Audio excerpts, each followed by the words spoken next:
All right, everybody. Skunk Manhattan here with Victor Ramos, keeping it professional. I'm eating a tuna fish sandwich, and our guest tonight, Rudy. Well, it says Rodolfo. Rudy Cervantez is adjusting his balls or some shit. We were chatting and getting it going, and then he said his hair was getting snagged on his briefs or some shit. So I didn't realize he said, "Oh, give me a minute," that he was gonna like literally pull his pants down and adjust his junk. But I guess that's what you were doing, huh? Yeah, it's exactly what I was doing. I was just discussing with you how, boxer briefs, the ones that I got they're like, perforated. And, I'm Hispanic, so it's not, I'm not exactly, hairless. So sometimes those things just snags on my hair, man. And it hurts. It's not like it's just kind of like a tug. That thing, it yanks out. Too much information, like right off the bat. Yeah, that's great. Vic, can you confirm that? No, yeah, that does happen. Yeah, that's why I avoid the perforated ones, because it's like little tweezers just pulling your short hairs. Oh yeah. I'll tell you, I'm pretty good about it, and I've got a lot of boxer shorts and stuff. I got a few briefs, but I'm pretty good at keeping up with laundry, but I just haven't for a while. And I actually ran out of boxers, and so I went and I was digging through, but I don't throw stuff away, so I have like some really old ones that were just like in a basket, and then but they don't fit, and they're all stretched out, and there's like holes where the ass is. And anyway, I was wearing those for like 3 days, and I had to like roll them over my pants because otherwise they would just fall down. And when I went get into bed, my whole ass was hanging out because it was just they wouldn't stay up. Did you just turn them inside out when it was time to change underwear? Yeah, because it's like a new pair, right? You just pop them inside out. When I said 3 days, I meant the same pair, same way. You don't even Febreze it or nothing. You're just kind of let's go with it. I mean, to be fair, not leaving much. I mean, if I go out, nowadays, if I go out, I'm fucking showering when I get back because I feel like I'm covered in virus. Although I was at a studio today, I'm going to throw a shout out to Same Sky Studios here in Austin, Texas. And I really appreciate those guys because they are very they take it very seriously. They wear masks and sanitize everything. And so I actually felt I was able to come home and not feel the immediate need to shower. I was able to get about an hour of Pornhub in before we started this podcast. So that was cool. With food. Yeah, that's what I do. With the tuna fish sandwich. Like little porn. Tuna fish is porn, man. Not the boring stuff either. I think we talked about that. Hey, you know what? Podcast. I want to go back to this underwear thing. We're not done with it. Do you remember? Because you just talked about going you didn't wash or whatever. I don't know if you remember this. This is actually the first time I ever watched The Big Lebowski, and I watched it. I watched it with you. And we went to this guy's house after we played at an open mic night, and this dude just had brand new packages of socks and underwear. And I go, "What's all this?" And he goes, "Well, I don't like to do laundry." He goes, "I just go and I buy new underwear every other week." I'm pretty sure, dude, that was the owner of the bar, the Salty Dog. It was. We used to play the Salty Dog in College Station, which was crazy because that place would be packed. And for an open mic night, it was almost like a legit gig. Mm-hmm. And that's actually how you and I met. And then we started playing together up there, and kind of knew everybody, became friends with everybody, and he invited us over. Yeah, I forgot about that. We were having White Russians, watching The Big Lebowski. Holy shit! Yeah, we were drinking White Russians that day. Yeah, because he said, "You guys want to watch this?" And I had never seen it. You had seen it. And I was just laughing my ass off. But anyways, yeah, that guy had just brand new packages of shit. Was he a white dude? Yeah. Well, that's not unique. I've run into other white dudes that are like that. Like, oh yeah, before I got married, I just wouldn't do laundry and I just go out and buy new clothes. I'm like, what? Fucking white, man. Yeah. Man. Money, huh? Yeah. There's a white. What'd you say? I was just like, money, huh? Like, fuck. I'm out over here trying to scrounge for quarters just so I can go to the laundromat. Well, I mean, if we want to talk about stereotypes, so white people have all the money and they just go buy. They don't want to do laundry, so they just go buy new shit. You said a terrible. I'm not going to judge, all Hispanics on this, but Rudy, you're a nasty motherfucker. Why? What are you talking about? Vic is clean. So he kind of balances out and saves your people. Hey man, we're talking about like freaking years ago. Like what, 20 years ago? You can't judge me. No, there's one particular instance I'm referring to. It was like one of the nastiest things ever. We were at the Jackalope, which is a downtown bar in Austin, which is I know what he's gonna say. Filthy as fuck. And we're in there. I mean, if I have to use a bar bathroom, I'll do everything in my power to not do it. And then if I do, I'm like huddling and straddling. Like that's the one thing about touring that sucks is then you're like, fuck, I got to use public toilets. But anyway, like Rudy, like just goes in there, piss all. It's just nasty. He comes out and is just like, oh yeah, I don't give a fuck. I just set my bare ass on the toilet. It's like fucking nasty motherfucker, dude. Oh man. Hey man, the road makes you hard. The road makes you hard, dude. When you gotta go, it don't even matter what it is, man. Where it's at. Well, we've all had those gas station incidents. I will say, I mean, I have actually had to take a shit in an adult video store, and that is about the worst place you could ever have to take a shit. So terrifying. Oh, I mean, like, how did you get yourself in that situation? I went into an adult video store.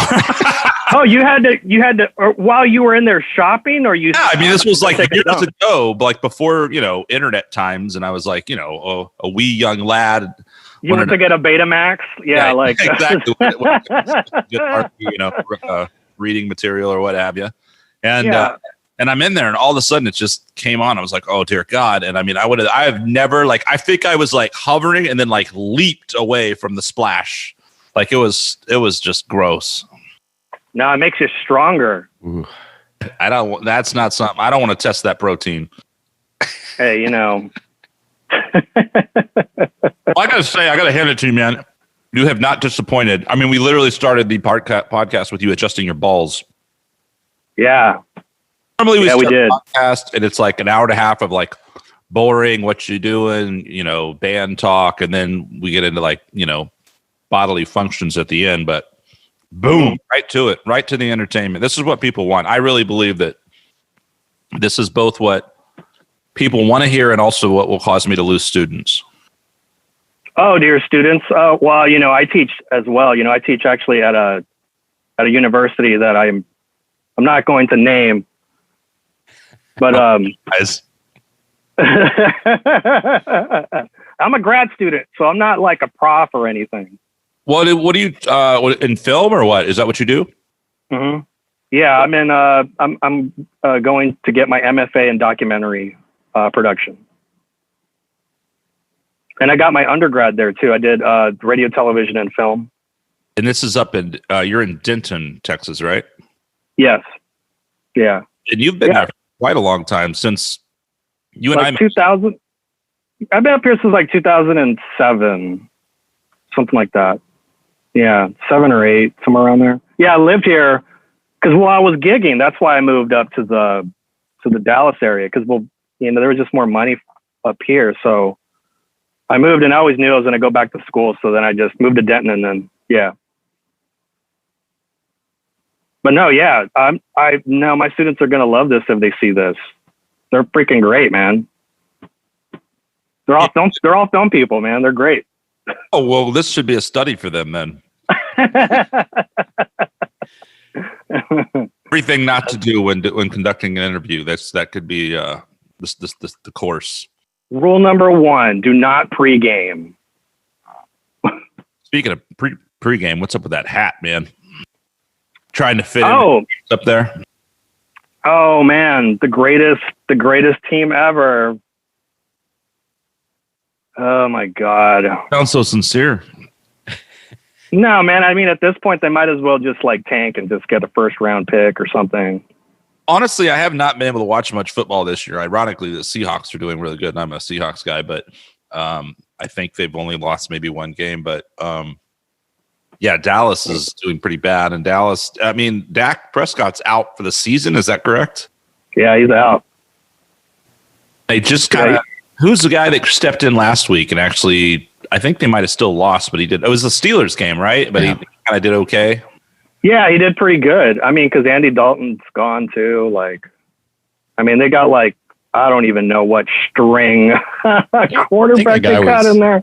What is he like? I think he was a fourth string or a practice squad guy, right? Yeah, he did really well. I mean, it's, the morale and Jerry Jones and 100% Jerry Jones. That team has just been, mismanaged for a very, very long time. How can you have these players that are just like putting up these numbers and just not winning any playoffs? There's something there, Who's the coach now? It's Mike McCarthy. Oh man. Yeah. Former Green Bay guy.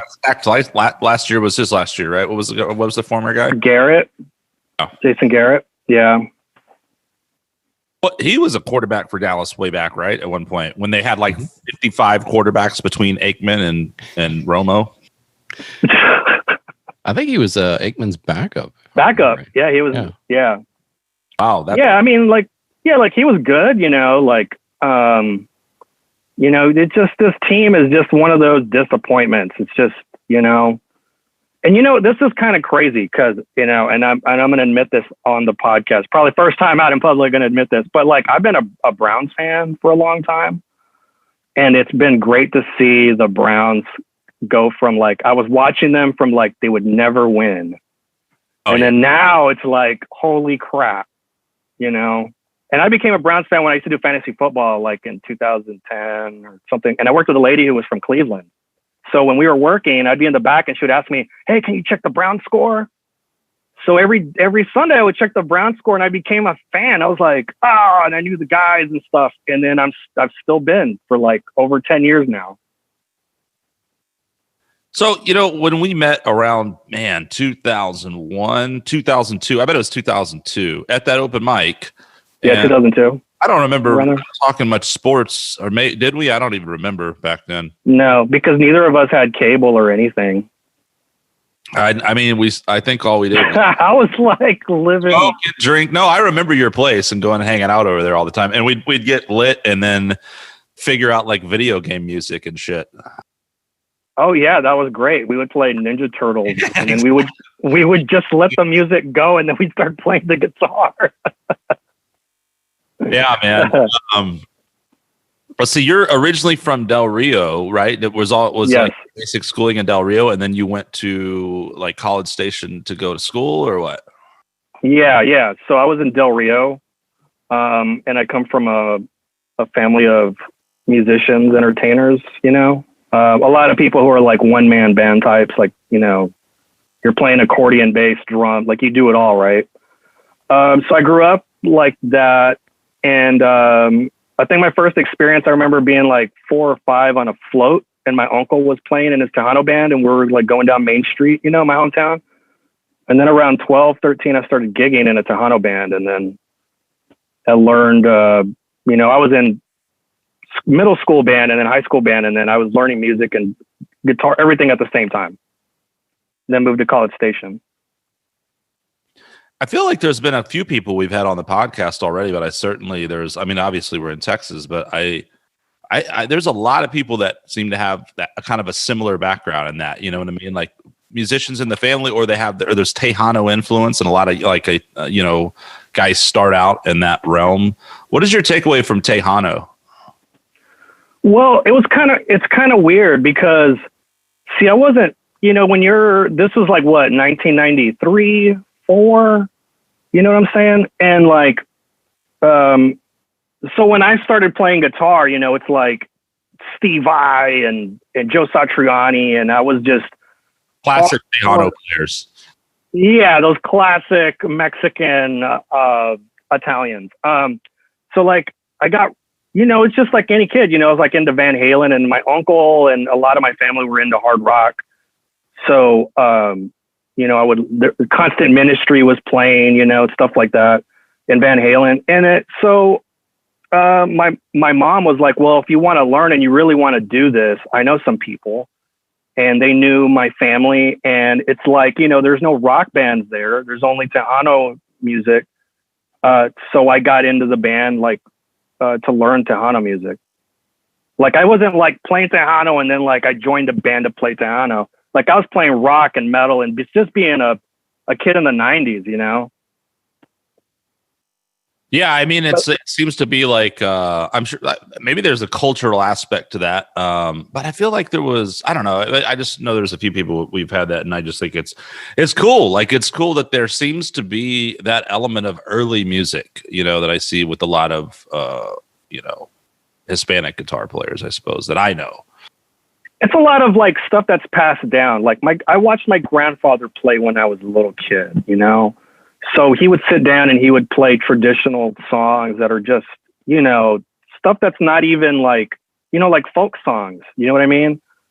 Like, have you ever seen you've seen the movie La Bamba, and like he's in the recording studio and they're like, well, your words keep changing, and it's, because it's like songs that are passed down, So that's the stuff that we would listen to, But like, as far as like my takeaway, like what did I get out of playing Tejano music? I think what was cool is that depending on who you were listening to, like there was like Jay Bettis, right? And his band was more like that guitar player. They were like jazz based. So it was like listening to Little Joe and Latin Breed, which were like, they had like these horn sections and there were like these jazz chords going on, right? So jazz chords and stuff. So that was probably my first. It's kind of weird. Tejano opened the door for me to listen to Miles Davis and John Coltrane. Yeah, it wouldn't make that connection. It's kind of like when Jerry Connerly brought up the, listening to old country and drawing a line to sort of a parallel with hip hop. Sometimes there's things that you were like, wait, how is that relatable? And you're like, oh, it totally is. But that's what's so great about, I think, music is there's always some kind of crossover and something to be gained from anything stylistically, and like it's all passed down and it's all related. So yeah, man. So I mean, you're a rock guy. I mean, you and I met each other in kind of the rock thing. We were both into the classic rock, huge Gilmore, Pink Floyd fans. Mm-hmm. First I heard about you, I think I went and played some Pink Floyd or Old Stones and shit like that, and you played a Mr. Big song, which was just like unheard of, and that was like, oh yeah, I was playing that stuff, yeah. Yeah. So, I mean, it was like, it's one of those funny things, like a place where there wasn't probably a lot of guitar players that played that style, or the kind of the rock metal dudes. It was like, oh, you got to meet this guy. He's played, like, we're like two guys out of a handful that played, Mm-hmm. Well, that town is College Station, Bryan College Station. It's like Texas country and guys on acoustic guitars. And then I remember I had been living in College Station for a little bit and just playing in my bedroom, because I've always been really shy. And my roommate was like, you should go to this open mic night. And her and her boyfriend were like, no, like you should go, just go do something. So I just went out there and just like shredded and people were like coming up, and then it's like, I learned, I was like, oh, there's nobody here that does that type of stuff until I met you. The funny thing is, I think maybe the first time I went up there, I was so like ill prepared. And the same way, like it's funny to think, because now I really don't get nervous. But I mean, at the time, I guess it was kind of like less experienced, didn't know anybody, and I might have even just gone up there and put on like a backing track, like done some loop on my drum machine and noodled around and jammed or something. But yeah, it was definitely like, oh, those two fucking guys. Okay. And it just made sense that we ended up starting, playing together after that. And then speaking of Vic, what's his last name, man? Starts with an A. Abandano. Vic Abandano. Yeah. I know Vic Aben. The Aben. That's the white. Yeah. He goes by Aben. Yeah. Because we can't say. Yeah, used to play with him and all the time too. Well, there's a couple of different bands you played around, but I remember. I guess, is that how you met him too? No, yeah. How I met him was the same way. I was playing at the Salty Dog, and a girl in one of my classes came up to me at the bar, and she goes, "Hey, my friend just started playing guitar.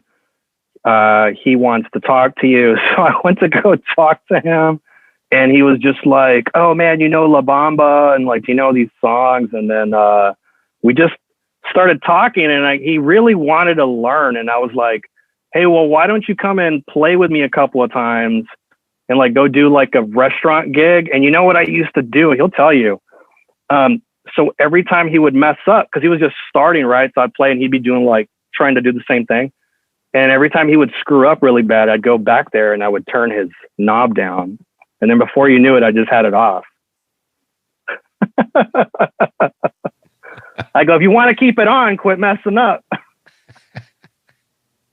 I want to say I could be wrong, but I think it was him. And I'm assuming you were playing guitar.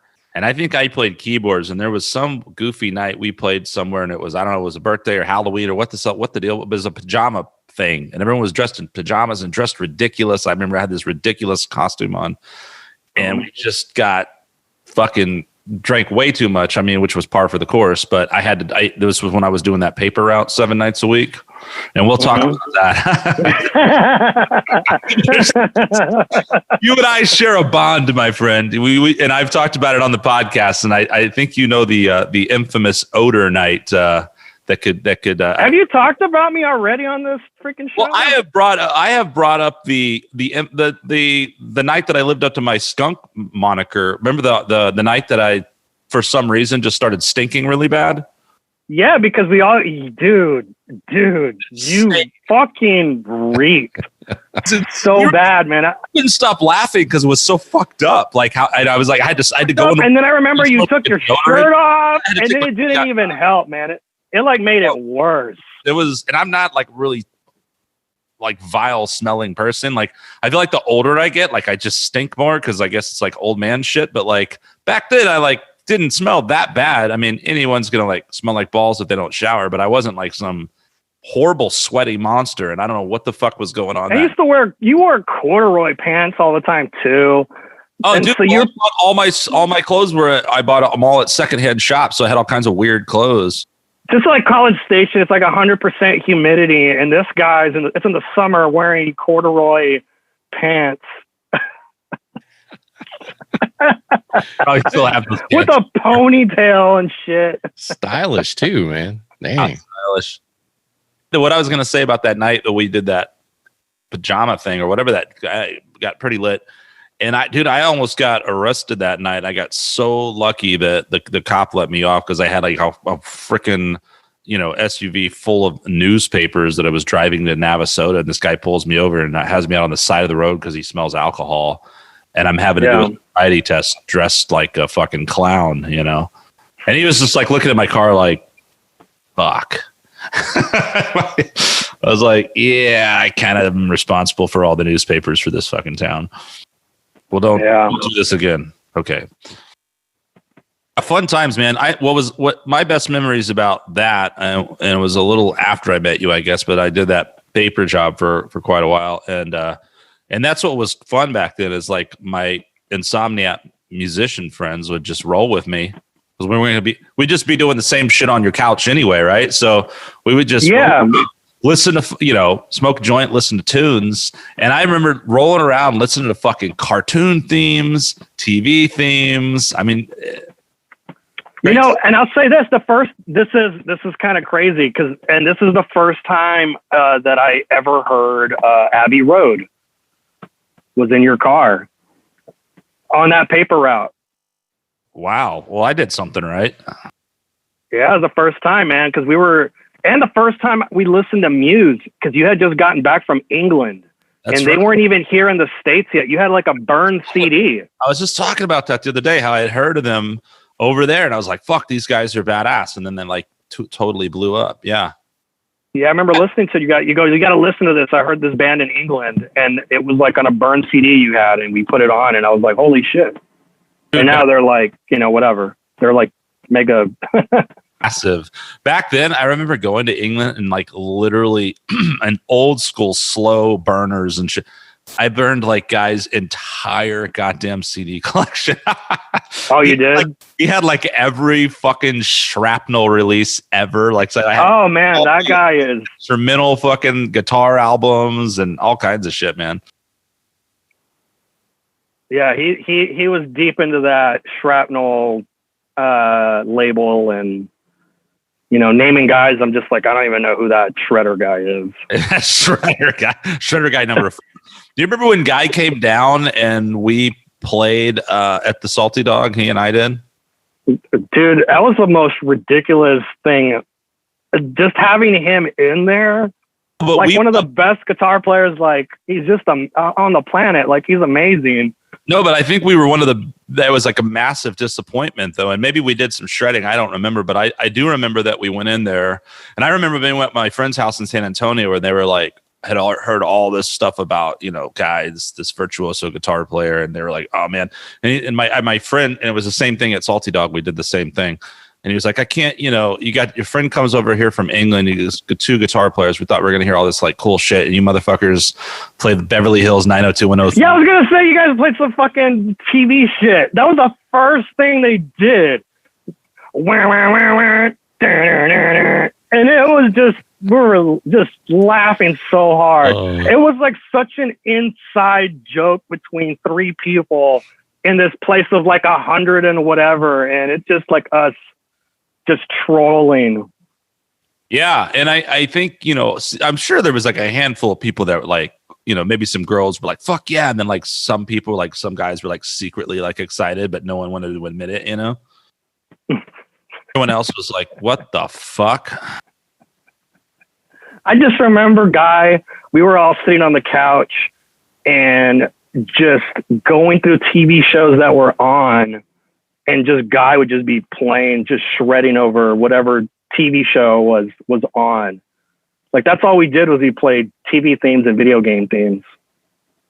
Yeah, well, I mean, because when I met him and then hung out with him and went over to England, I mean that dude was just like, it was like whatever you heard, he was just like, and I'm just going like, you know what I mean? Like, some people are just like that, and then I'm not. I can't remember. Well, you went to the Guitar Institute, right? Oh, that's where we met out in California at MI. Yeah. And then he came down, and so he had gone back before I did. Then when I moved back, and I was in College Station before I moved here, is when we met, and then he came down. Probably in like I guess that would have been like 2003. But yeah, man. I mean, oh shit, dude. I mean, I've known you for so damn long. You would even remember my dog, I bet. Oh, I loved your dog. Yeah, and he would always like if a female came over, he would try to hump her leg. I don't know if it was you, but there was this one time we were out in the backyard and it was like a group of us, and we got, stoned and at your house. Yeah. And then, no, it wasn't me. Cause I only went to your house one time. But I remember my dog Hoist got a few whiffs of it. And then he just went to town on this girl's leg.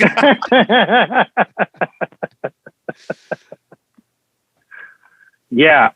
The one time I went to your house is when we watched Master of Disguise. Ooh, yeah.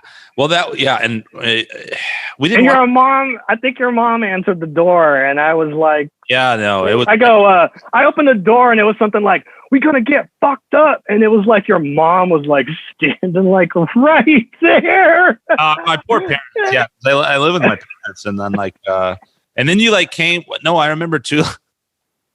Like somebody just came in and like rolled a joint on my in my room and like just left it there. I mean, I had so many instances it didn't. I had nothing. Oh yeah, dude. I don't. Yeah, and anymore. I remember. I don't know who that was. If that was Vic or. I remember you being pretty mad that somebody just left it there. Well, there was another dude. Who was the guy that you worked with at what was that place? Holtzy Music that you taught at? Yeah, Holtzy Music. Yeah. It was was his name Justin or something? There was another guy that worked there that we played some shows with even. Oh, was he a drummer? I was thinking he was like a pianist, guitar player. I thought he was like a piano player primarily. I can't remember. Yeah, I don't remember. And it might have been him. He might have been the guy. He was the guy that I played. I don't think you were there, but it was right before I moved. I played I want to say it was a Halloween show. So anyway, but it was something like that. And me and him, we went and set up a PA and played, all the standard cover stuff and all that. And then we went and sat in his car, and he was like, "Hey, you want to smoke a little bit?" And I was just like, "All right, I'll take a hit or two." And then, dude, that was the gig. I was just like so fucked up, I couldn't remember anything, and I was like singing. I distinctly remember like talking to the crowd because I was fucking up and forgetting words to songs. Later. And then like there was this Alice in Chains song I was playing, Got Me Wrong, and I was like concentrating so hard, and I'm like remembered it and got through it, or at least I thought. And I'm like, okay, whew. And then I opened my eyes and like I was like over here, and the microphone was, I mean, it was just, I don't tend to get fucked up when I play like Stone, because I don't know how people do it. I mean, maybe if it's just jammy blues stuff, but I have a hard time remembering music. But you've never touched any sort of substances. No, man, I never was like that, like playing and shit. But I knew God. I know. I don't want to name any names, because. But man, I've played with some people that just some pretty eccentric musicians who like to dabble in various things, and those are always interesting. The mushroom people always make me laugh. Those are the greatest ones. Just don't. I remember this friend of mine was telling me, he goes, yeah, man. He goes, I was doing this gig. He goes, I was doing this. He said he was doing some, I think it was here in Denton. Like this was like years ago. So he's telling me, he goes, so I ate some mushrooms and I showed up on my guitar, and I was like, he goes, I was pretty sure nothing was going to happen. This is from what I understood. He understand what he was telling me.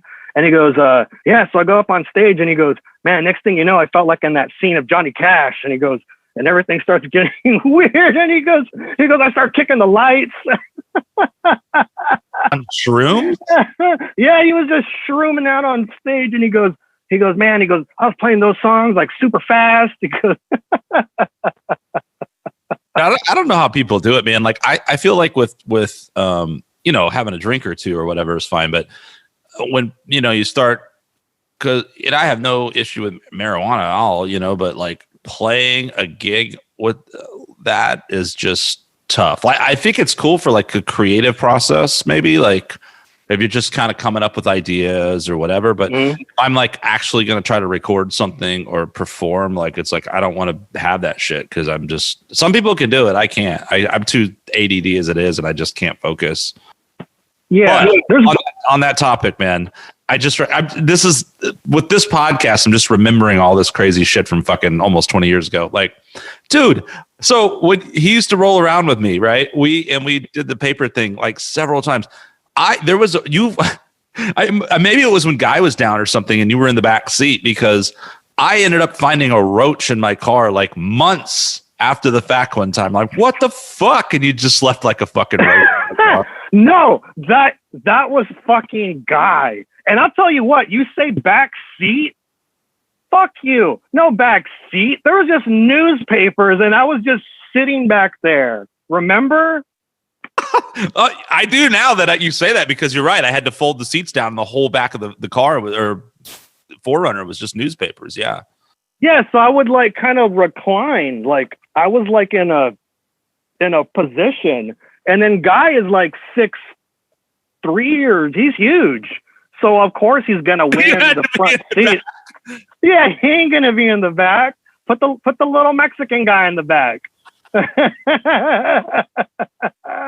Oh, that's great, man. I remember you fucking calling me about that goddamn roach in the back, and you were like, my mom or your grandma or somebody was with you. I don't even know. I used to take my grandma out once a week and like take her grocery. Oh yeah, because your grandma was baseball Yankees, right? Yeah. Damn, I remember that shit, dude. Hey, you know what? This is a true friend right here, man.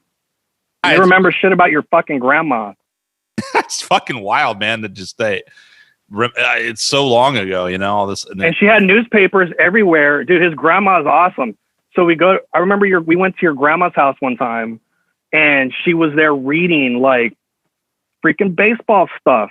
Like she was into hardcore, man, like old school, dude. Your grandma was awesome. Yeah.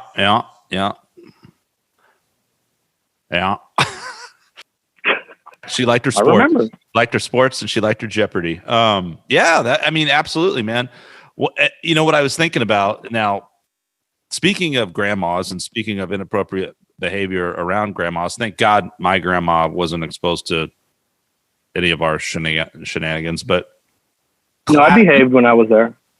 Classic fucking Rudy story right here. And I know that guy it was all us three for this one.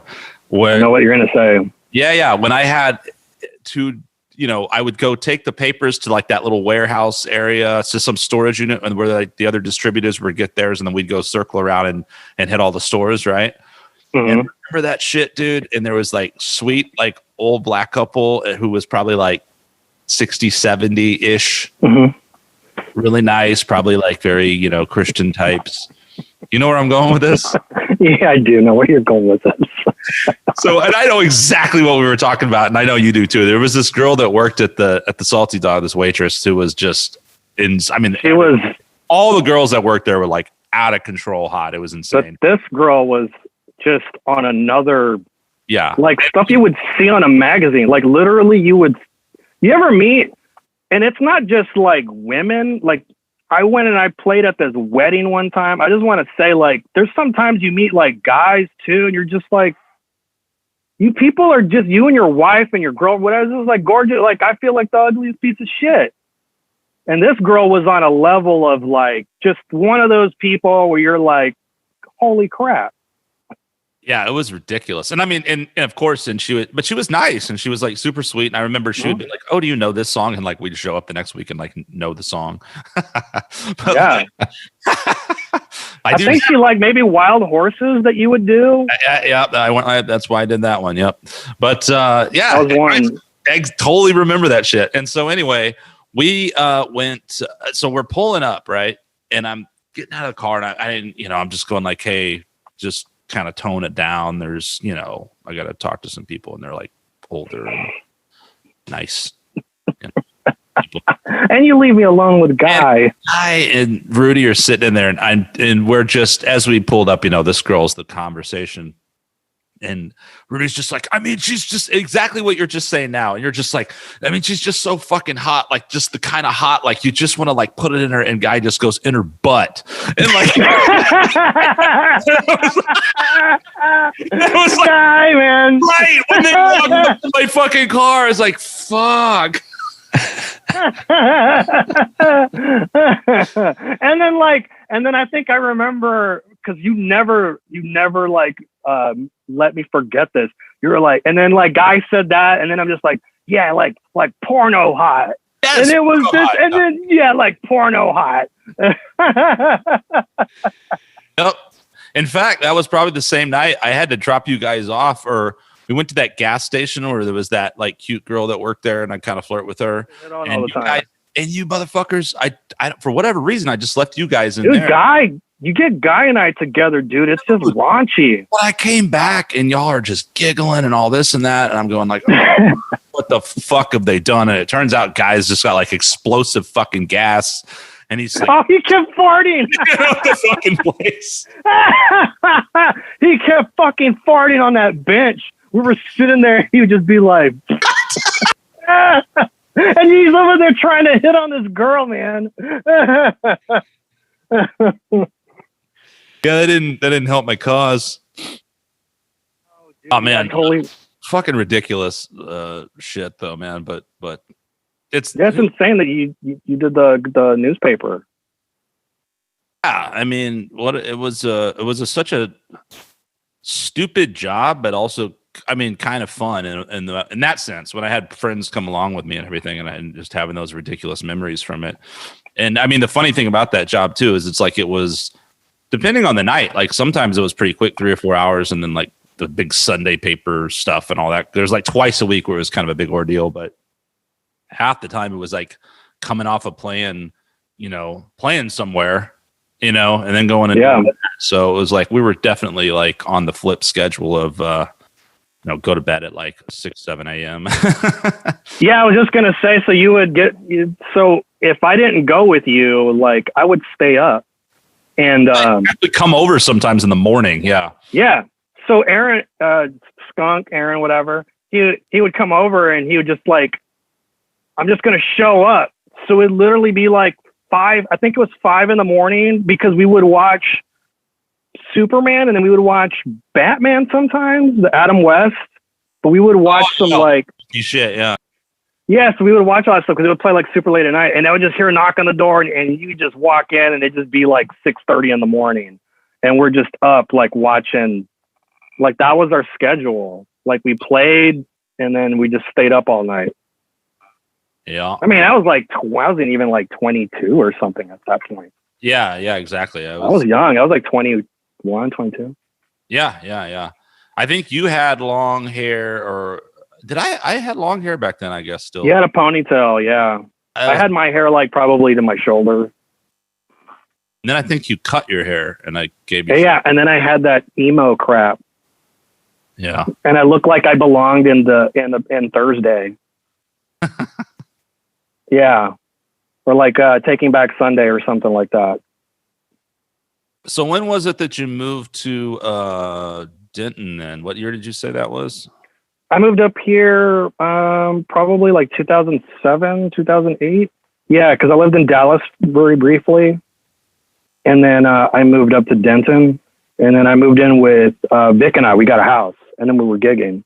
Oh, okay, cool. So you were doing, yeah, I mean, because you always did music. That was what you did. And then in recent years, I mean, I've kind of seen, some of your stuff on Instagram and here and there, but you've gotten, obviously nowadays you're very much into film and photography. And so you teach that, you do that, you've done a documentary. Tell us kind of how you segued into that, got into film, and kind of what's going on with you with that stuff these days. Yeah.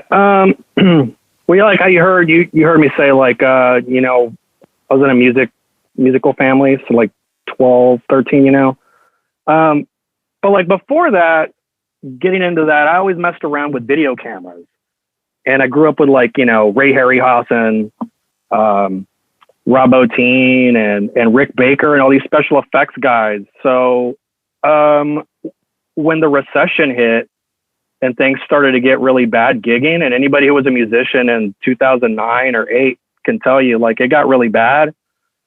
And I knew I was going to go back to school. So I was like, well, I don't want to do music because I was already doing it and I was already making money doing it. So I was like, well, why do I want to get a degree in that? And I was like, oh, I'm going to go do what I wanted to do when I was like a little kid. Right. And that was make movies. And, so yeah, that's how I got into it. I just like, I was already doing that, and I was working at a bookstore, and I worked in the media department. So I was like selling movies as well. And you've known me, like, I remember, we would watch Total Recall and Commando, and we would watch, I was always a movie guy, and it was like, I want to make movies. And then, so I went to film school. So that's when I moved to Denton, that was the plan. I was like, I'm going to go to film school. Not just movies, but like really artsy, like very impactful, insightful movies like Commando was what you strive towards. Yeah. And you know what? It's kind of, dude, actually showed my friend last week. We watched Commando, and he had never seen it, man. It's the best feeling when you I turned my fiance onto that. It's just like, I'm like, because she loves bad, cheesy movies. Like, we watch all this kind of shit together, and it's so great. And like, she hadn't seen Commando, and I'm just like, what? Oh my God. Like, you're welcome. Yeah, man. Like those old Arnold movies, we all know those just like the best stuff. Yeah. Dude, and now I was going to say, and then like, when the movie was done, he started going, like doing the watch thing, when he's looking at his watch every freaking time, I let him go. Like, it's just like, it's quotable, man. Let off some steam in it. Yeah. Oh my God, dude. He was like, can you rewind the whole part, like where he goes to the complex and kills everybody? We watched it again. When he throws the freaking, the saw, and he chops the top of the dude's head off. That's crazy. I swear I'm going to go watch fucking Commando after this podcast now. You need to. But yeah, no, going. Okay. You just said like making insight. You got to come back to that again. No, you're good. But like, it's weird because when I started, I already went in like with like, I'm dark humored, and I knew that the stuff that I was going to do that outside of documentary was going to be very tongue in cheek. Like, I grew up with John Waters and, Lloyd Kaufman, and I actually got to hang out with Lloyd Kaufman not too long ago. He came to UNT, and we got to hang out, and, Roger Corman, and those were always the guys that I liked, these low budget guys, because I didn't grow up with a lot of money. So, when you grew up, in the hood, you're always looking for stuff to improvise. Like, this is going to be my Batman cape, always pretending. So when I went to school, I was still taking like that commando and that tongue in cheek that I used to watch with my friends and everything like that. That has influenced all the stuff that I do. Yeah, like I feel like when you and I met, because I know that you're doing music and you're doing a lot of stuff. Like, that was our school, Like, you and I, like, we really, like, we watched movies and we played music together, and that's really where we got our feet wet creatively. I mean, we were really young. Yeah, what's interesting about that time for me was it wasn't like a high point in my life. But no, it wasn't. I remember it wasn't. You remember you would say that. Yeah, I had there was a reason I was, living at home, but I got that paper job. I was trying to get back on my feet and shit. And then you and I, that was kind of like what I did, outside of that was just play music, and going to Salty Dog was just such a cool thing. So for me, actually, when I found that place, in a funny way, I had played, it had kind of been a few years since I had played in a way. I mean, even though I, what I mean, more a bedroom player, like you said, right? I hadn't been out, really played gigs and stuff. And for a few years, and I had never fronted anything. So when I started doing that, I really think that was the first time I came out of my shell and just started being me on stage and just trying things and doing stupid shit. I mean, you'll remember I was known and asked when I walked into that place to play Love Boat like every night. Yep. I went there, It's kind of where I started getting that comfort with being kind of, off color or whatever, yeah, people love that song. It's true. You would walk in and they would go like, "Love Boat." Oh, you know what, man? One of the coolest things that ever happened to me on stage musically was at Salty Dog too. When it was when would that was that 2002 or 3 when the second Gulf War broke out? When was that, Victor? Whenever the war, it was like 2003. Yeah. Because Vic left to Fallujah, I believe. Okay. He left briefly, yeah. I remember when that happened, and there was a lot of division. There was a lot of there was a lot of stuff going on. And I remember getting on stage and just saying like, hey, regardless of whatever your politics are and what you think about this and that, something to the effect of, support our troops and we're all, one and blah, blah. And I played the national anthem. Like, I just played it on guitar and the whole place started singing. That's one of the coolest experiences I've ever had on stage, actually, man. I'll never forget that. It was really cool. Yeah, it's kind of weird whenever, looking back on it, like, we were there during like 9/11 and 9/11 was actually, yeah, with the war and all that, yeah. And I was gonna say too, I mean, like, even if we want to go just a little bit before that, the bonfire incident. I remember that was like right before I went to College Station in 2000, and the incident happened like 98, 99, right? 99, yeah. 99. So when I went, they didn't even have the bonfire; they had banned it. Oh yeah, and then like and then the war and everything. So that was like it was an interesting time to be living in College Station, because it is really conservative there. Yeah, to this day, I don't know what it's like now, and I've played a few gigs there. Post that with various bands from Austin and stuff. Then we've gone and played a few shows, but there was the Stafford Theater, which can be pretty cool. I remember seeing bands there when I was in high school, or right out or something. But it's kind of strange because of the nature of College Station. How I don't know what it was about that particular bar, but it really was a gold mine, and it didn't really last, I don't think. But there was something so fucking cool about that goddamn place, of all the places, because like. It was, man. That place would be packed, and it was definitely the place to be. It was a cool gig to play. And you and I basically ended up being like we were like the house band open mic. Yeah. And yeah, they would let us play and then let us hang out when they would close. Yeah, exactly. We just kind of knew everybody. And we would just hang out there. And, you know, I remember too, I was actually telling this friend of mine, like, not too long ago, because he was asking me about gigging. And I remember at that time I was drinking, like, I think a lot of Guinness at the time, and nobody would order it. And so remember the bartender go like, yeah, we have like a 6-pack for you. And they would keep it in the cooler. He goes, you're the only one that drinks this shit. What was the porno hot in the butt girl's name? I have no idea. It's funny that I can't remember her name because I can actually remember. So I remember like 3 or 4 that dude you were talking about. His name was Ben. I'm pretty sure. I think he was. Oh wow, man, you remember that? Yeah, his name was Ben, I believe. Yeah, bartender there named Kim. I don't remember her. I remember her because that was the first time I ever went there, and she's the one that mentioned you or something about how you played, you know, good there or something. She was a bartender though, wasn't she? Bartender, yeah. And you remember Jessica? Remember that chick? No. I went on a very unsuccessful date with her once. Yeah, those times are very, very, very blurry. No, my brain will just remember useless shit. I mean, if I had to remember something important, I couldn't. But I can, for some reason, I can tell you who was at the Dirty Dog on a Tuesday in 2004. Yeah, or us like sitting and watching what is it, Kung Pao? Oh, that fucking thing. And then we would watch the alternate cut with the different audio. Like we were just all about. I think I tried to watch. That's one of those things that I might have tried to watch like relatively sober later, and I was like, "This is the dumbest fucking thing I've ever seen in my life." But you can't watch it. We were dying laughing because I'm sure we were like massively, inebriated. Yeah, you can't watch that movie sober. But no amount of alcohol and drugs can make Master of Disguise good. That movie is so horrible. I remember a guy talking about it. Was Guy we watched that with? Is that what you said earlier?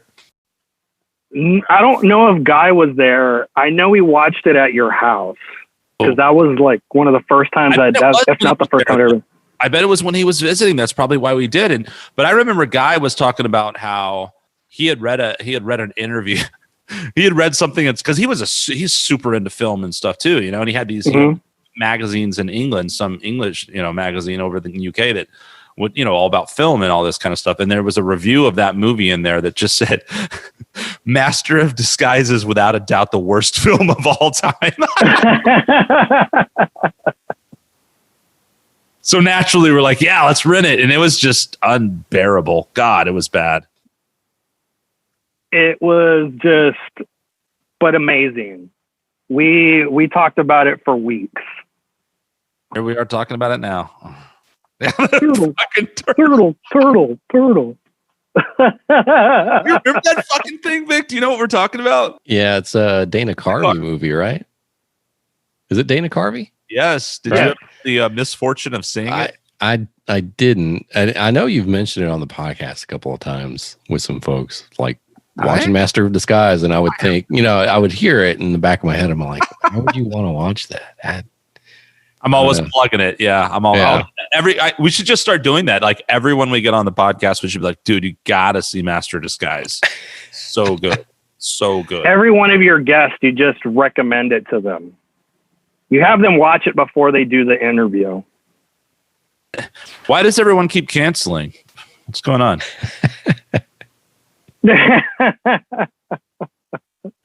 Turtle. So Master of Disguise, Kung Pao. Yeah, I've seen that one. That one took me a while to watch because I would see like bits and pieces, and I would be like, I don't think you can watch that all the way through unless you're really stoned. Yeah, yeah. It's great though. Like once you get through it, it's pretty badass. It's one of those you gotta like. Once you get in on the joke, I guess. I don't know. Like multiple viewings, it is definitely an acquired taste. It's like Pootie Tang's an acquired taste. If you ever watch that, it's a Chris Rock film, right? Mm-hmm. It's funny how some of those kind of movies, and I just haven't seen. I do remember watching that Kung Pao thing, and crying laughing. But like, sometimes some of my favorite comedies, slapstick, absurd comedies, the first time you see them, they're so ridiculous. It's hard to be like, you're kind of like, yeah, it's silly. It was okay. And then you see it again and again, and it gets better and better and better and becomes one of your favorite movies of all time because it's quotable. Like, I think like something like Anchorman is a good example of that. Like, in the first time I saw it, and then I saw it again, and I was just like crying, laughing through the whole thing, Step Brothers.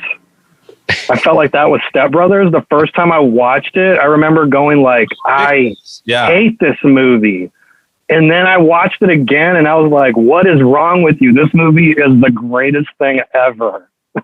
Well, so another one I tried on, and now I do think that, being under the influence helps with these kind of films, or can. Anchorman, I think, is just brilliant, but I tried again. I had to turn it off the first time because I just couldn't do it. And some people love this movie, but Talladega Nights. Oh, thought on that one. One scene up on Mountain Dew. That's really fucking funny. Remember the scene? Do y'all know that movie? Kind of, sort of. Yeah. There's a part where Ricky Bobby, man. Ricky Bobby, and what's his name? Sacha Baron Cohen, right? Sacha Baron Cohen. John C. Reilly. John C. Reilly is just. I mean, that's the thing. Those guys are just so damn funny anyway. Yeah. It's so ridiculous. Yeah. I feel like if I did watch it a few more times, I'd probably love it. But the one thing that stuck out in my mind that was really fucking funny was like there was a race going on and there was a big wreck and a car starts flipping and they cut to commercial and it's like a Kentucky Fried Chicken commercial or something. Yeah. And then they cut back out of the commercial and the car is like still fucking rolling over and shit. Dude, you gotta watch it more, man. You gotta get in it. It's quotable. I love the outtakes. Like they're outtakes of commercials they're filming, right? And so they're when the credits are rolling, and what was the one? He's like, I want to talk about something that scares the shit out of me. Snow blindness and kittens, or something like that. It's just ridiculous. Did y'all see Anchorman 2? Yes. Yeah. Dude, I'll be honest. Like, it was okay. I mean, it might be good. I've only like watched it once, I think, but I was dying laughing at that absurd fight scene at the end of the movie where it just gets more, and fucking Harrison Ford turns into a goddamn werewolf. I mean, yeah, the werewolf. I was fucking crying. That one had Kanye West in it as one of the MTV news guys, right? Yeah, he's in there too. Yeah. I think that was the payoff, and you're like, oh, why is Kanye got blown up? Okay. Yeah, he got blown up. I just John C. Reilly's in that one too. The ghost of oh yeah, Robert E. Lee. Was it Robert E. Lee? No, Stonewall Jackson. Stonewall Jackson. He's sucking that dude's soul out. I think my favorite was the Canadians, Jim Carrey and I can't remember that girl's name, but they're like just hitting people with hockey pucks and just like apologizing. Sorry. It's just so absurd. Like I forgot about all that stuff, but I think it was one absurd moment like that after another, and I was just losing it. And then, the whole Harrison Ford thing. And I remember seeing an interview with him, and he was just like, I didn't even know what like the hell was wrong with these guys or what was going on. But the fact that they got him in that movie and that fucking just great, man. Talladega Nights. That one had some really awesome quotes in it too. But then Step Brothers, was it like, this is bullshit on planet? What was it? This sucks. This is bullshit or something on. This sucks camel dick on planet bullshit. It's something like that where they get grounded, right? I can't remember the exact. It's something like that. It's like, this sucks camel dick. Yeah, on planet bullshit. Another one, sometimes too, what makes those kind of movies good is like the dad. You know what I mean? Like the off characters. They're the straight guys. Yeah. The way relate to it is like in Hot Rod. Like Hot Rod has like that dad. Oh yeah, that's right. Yeah. Yeah, I love Hot Rod.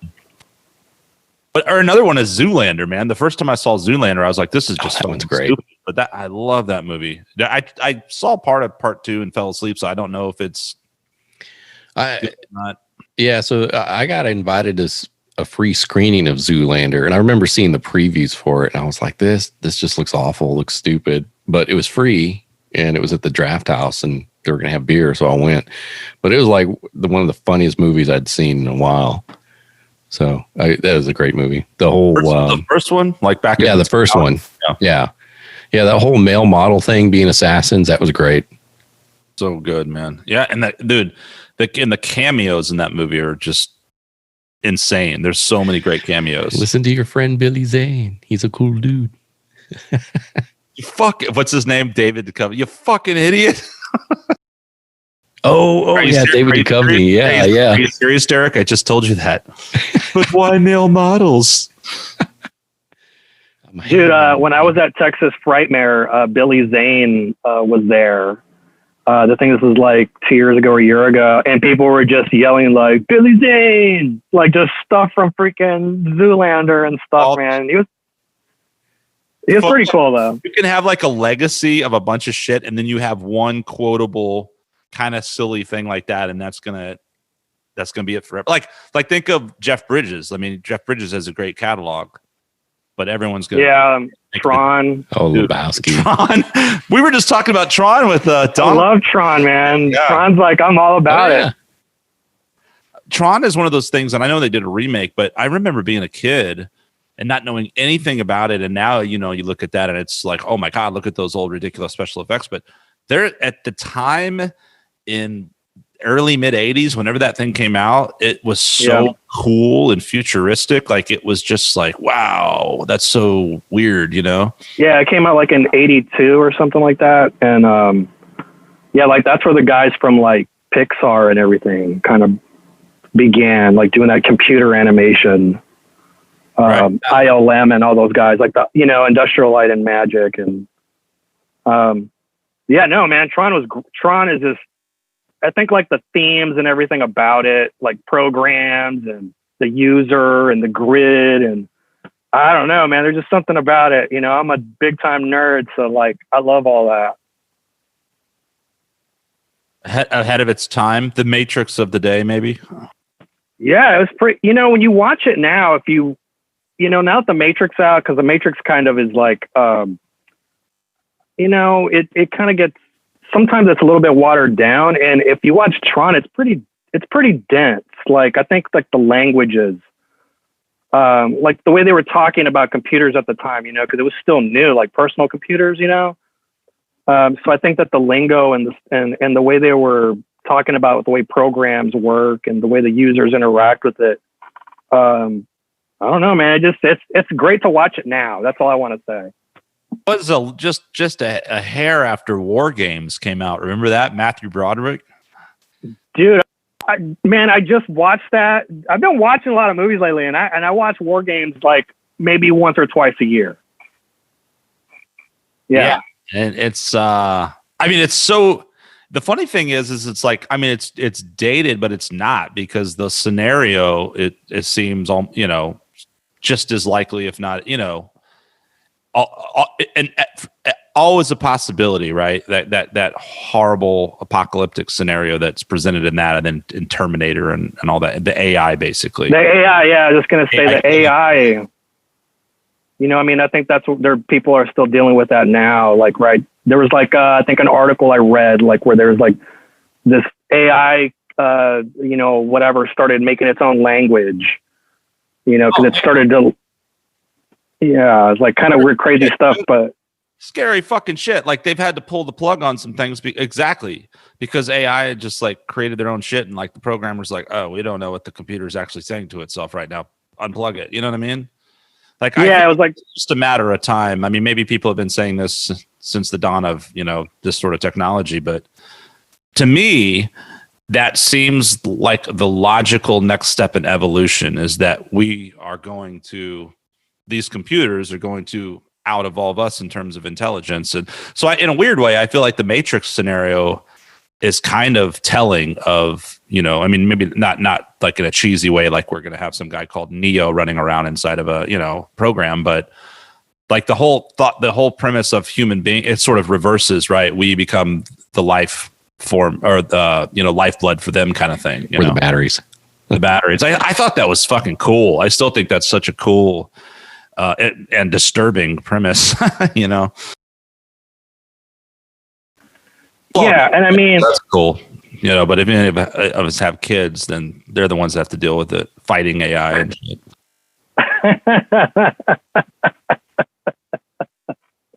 or just not teach them anything and just kind of let them fend for themselves and see the experiment unfold. Yeah, I mean, hopefully we'll be able to go to some place where we can just watch it all and be like a heaven full of grumpy old men that are just like, I do it. Yeah. We should just, how about you and I, we try to plan it where we have kids at the same time. And then we have both our children like mind battle. I would love to see that. Yeah, that could be like the new thing, right? They don't actually go outside and play. They just they virtually do. Mind. Like the Lawnmower Man. Oh, that's another classic one. When it came out, it was like so cool, but not. Yeah. Bad. That movie is really bad. I saw that in the theater. Remember that one? Vic? Yeah. I can't remember who's in that one though. Nobody notable. Yeah. I think it's gonna be Pierce more like Brosnan. Is he in that Pierce one? Brosnan. Yeah, Pierce Brosnan's in it. I'm voting for Demolition Man, where Taco Bell buys everything. And oh man, people don't touch. They do that weird handshake, and everybody's extra polite. Like PC polite. We're kind of into that right now. We're kind of there, aren't we? Yeah, we don't touch. The only thing we're missing are the 3 seashells, right? But yeah, the three shells to pull shit out of our ass. That's right. Wasn't Sandra Bullock in that? She was. Yeah. That was. Was that right before or after Speed? I don't remember. I think it's before Speed. Right maybe? before. I don't even know. We can tie it. Look, we're gonna draw a line. So you got Keanu Reeves and her in Speed. Sandra Bullock was actually in a movie with Jeff Bridges, which is one of my favorites. Is The Vanishing? You know that movie? It's a great. No, you know what? That's one of those that I hadn't seen because there's an original. Good. It's so good. And I want to see the original before I watch the Jeff Bridges one. Jeff Bridges is fantastic in that movie. I don't know Jeff Bridges' catalog, but I would say, like, aside from The Dude, like, to me, that's my favorite role of his. Like, he plays just this creepy fucking guy. It's really good. You're going to laugh at one of my favorite Jeff Bridges movies because it's like one of his worst acting ever. And it's that movie Blown Away. I knew you were going to say that. No, you didn't. You didn't know I was going to say that. I almost said, look, I'm actually wearing a hat like that looks like, doesn't the bad guy or somebody in the movie Blown Away wears a ridiculous hat like this? What's his name? Jones is in that movie, right? Yeah, Tommy Lee Jones is the bad guy. That's right. Yeah. One of my all-time favorite. Dude, this is a great fucking movie, Under Siege. And I don't know. What it is. One of my all-time favorite fucking lines in a movie is when they launch these fucking nukes from the ship they hijacked, and then it just shows it like on the computer screen hitting, and Tommy Lee Jones just goes, "Bang, you're dead." It's just, I don't know why I get such joy from that ridiculous. By the way, if you watch Under Siege, I mean, it's. You could probably notice it even without pausing, but at the very end when they have their big knife fight, Steven Seagal and Tommy Lee Jones, and pause it and like watch it in slow motion because the special effects of the knife in his eye is so fucking great. So bad. Exactly. Yeah. I'm just a cook. That was the just a cook. That was the highlight of Steven Seagal's career, right? Yeah, I mean, that's got to be his best. I mean, Andy got Gary Busey in it, Oh, that's right. Go wrong with Gary Busey. The Seagal movie I liked was it Above the Law? Where it was pretty good. Yeah. William Forsythe was in that one, I think. And Sharon Stone was in that even. Was she in that one? I get both those. I get that one and Marked for Death. I get both of those confused. They're almost the same movie. I know. They're all the same. You had Above the Law, then you had Marked for Death, and then you had you had Hard to Kill, and then you had Marked for Death. Hard to Kill, yeah, Hard to Kill, Above the Law. They're all the same movie. They all had 3 On Deadly Ground. They all On Deadly Ground. Wow. And then they broke precedent with Under Siege. On Deadly Grounds, where he started moving more toward like, political, Native American or adopting whatever culture he's in. His appropriation. Appropriating whatever culture he feels like. His hairline changed. He started getting a little bit of weight. Oh, man. I don't remember what movie it was, but fairly recently I saw a Steven Seagal movie, and it was kind of cranking him out. Kind of sad and funny. I mean, he looks like Wilford Brimley to me now or something. Yeah, I heard a review of like one of his last ones that came out maybe 2 or 3 years ago. I think it's called Shooter or Sniper or something. Right? Probably, yeah. And it's got like he's special ops, of course, right? Because he's Steven Seagal. But all the special ops guys are like mid 50s, maybe 60s. And so it's team up all these old dudes, and it's like they're not even trying. He's just like kind of just waving, just kind of just really lazily, just kind of doing stuff. But but I think Above the Law is the one where he gets into that fight when he picks up that pool cue or the ball, right? Wraps it in a towel, he knocks some dude's teeth out. I think that's the one. I like that one. Yeah, no, Above the Law is good. Those are great, just teenager fucking guy movies, man. Well, he's got a band too, right? He's like a blues virtuoso. I don't know about a virtuoso, but the thing is, I mean, I met from the Crystal Cave. I met him. He was rehearsing at these like amazing, badass rehearsal facilities that were across from this little place I used to rehearse in Burbank. And there was all these people kind of hanging out one day and like, oh, Steven Seagal's over there. And we're like, oh, so we kind of like walk over there, and I'm kind of like hesitant, but one guy's like poking his head in. So we're kind of looking in this big room, and it's this massive, huge thing. And he was nice enough that he came out and, he saw these goofballs looking in, and he came out and said hi or whatever. And I was just like, man, I didn't know you played guitar. He's like, yeah, I've been playing guitar my whole life and blah, blah, blah. I think it was like reggae. He plays blues. I think he's like a pretty legit musician as far as I know. Yeah, he's got, one of the, the best or like rarest guitar collection on the world. Like he's got like really like Albert King guitars. He's got Jimi Hendrix guitars and dang. Yeah, so he's got like one of the biggest collections. I think like whenever he was having money problems, he started auctioning off some of those guitars. But yeah, if you look it up online, he's a huge guitar collector, and he plays them too. So he was like playing, like Albert King's Flying V, like on stage. Yeah. Man, that's fucking badass, dude. Yeah. Yeah. And he collects samurai swords too. It's kind of weird. Well, see, that's the thing though. If you know Steven Seagal and you think of Steven Seagal and his movies, like the samurai sword thing, you're like, oh yeah, of course. But the guitar thing, I think maybe that's becoming more, common knowledge now, but back 20 years ago when it wasn't now. Yeah. Like, holy shit, I didn't know you played guitar. Oh, and that was like, it was for him. It was like, yeah, this is what I do, Mm-hmm. Glimmerman. Yeah. I forgot about the Glimmerman. Glimmerman with Keenan Ivory Wayans, right? That's right. Oh man, that one's a bad movie. That one's not very good from what I remember. As opposed to, I love the way that is the bad one. Yeah. I'll still also watch Under Siege or Above the Law or some of the early ones. So good. Like I've watched that a few times in recent years, and it's good, man. Yeah, man. Usually you find them all clustered together on whatever streaming service. It's like the Seagal section. Like, well, I thought I was going to do something productive this Saturday, but nope. The Steven Seagal marathon. Like that day, I was like, all right, I'm going to watch Best of the Best. Let's just do it.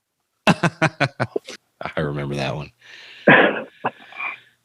Eric Roberts it up. That's right. You speak about film. I mean, and I like anyone, I like movies, and I've seen a fair share of movies, I guess, but I feel like in a way for me to maybe listen to you talk about film is like if some non-guitar player listened to us talk about guitar, right? And we're saying names like Joe Satriani and John McLaughlin. Mm-hmm. They're just like, huh? Slash, right? Like, so what are some other influences in terms of, I guess, directors and stuff like that? You've named a few guys, but I'm not super familiar with a lot of who you've cited. Corman was the Toxic Avenger guy, right? In the Trauma films. Is that him? That's Lloyd Kaufman. Yeah, okay. So he did the Toxic Avengers.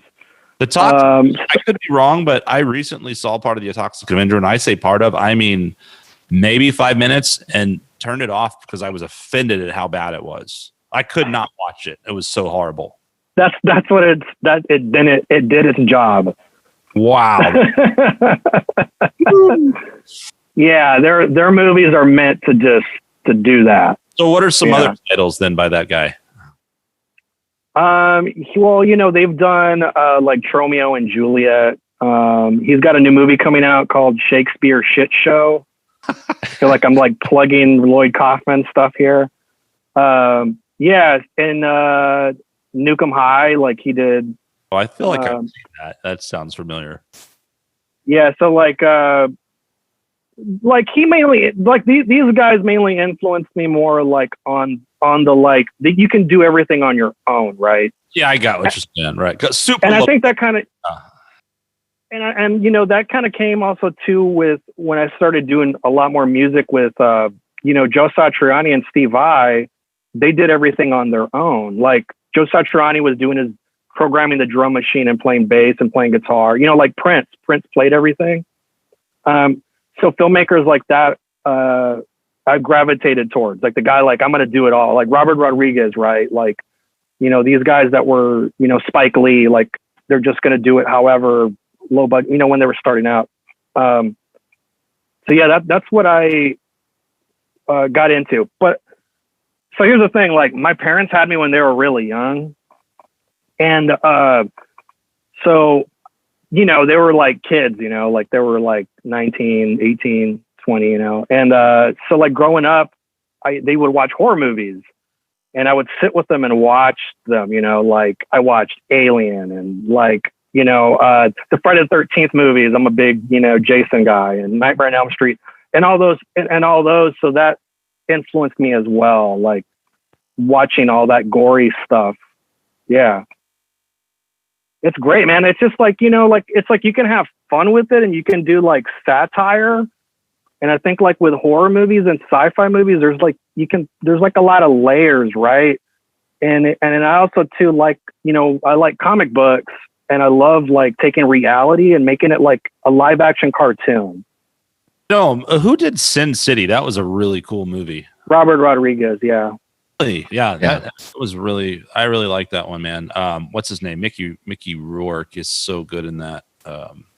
His character is just really hilarious. But no, I agree, man. And I just Toxic Avenger was just too much for me. But I know what you mean in that style and mixing those, and it can be done in a really brilliant, fun way.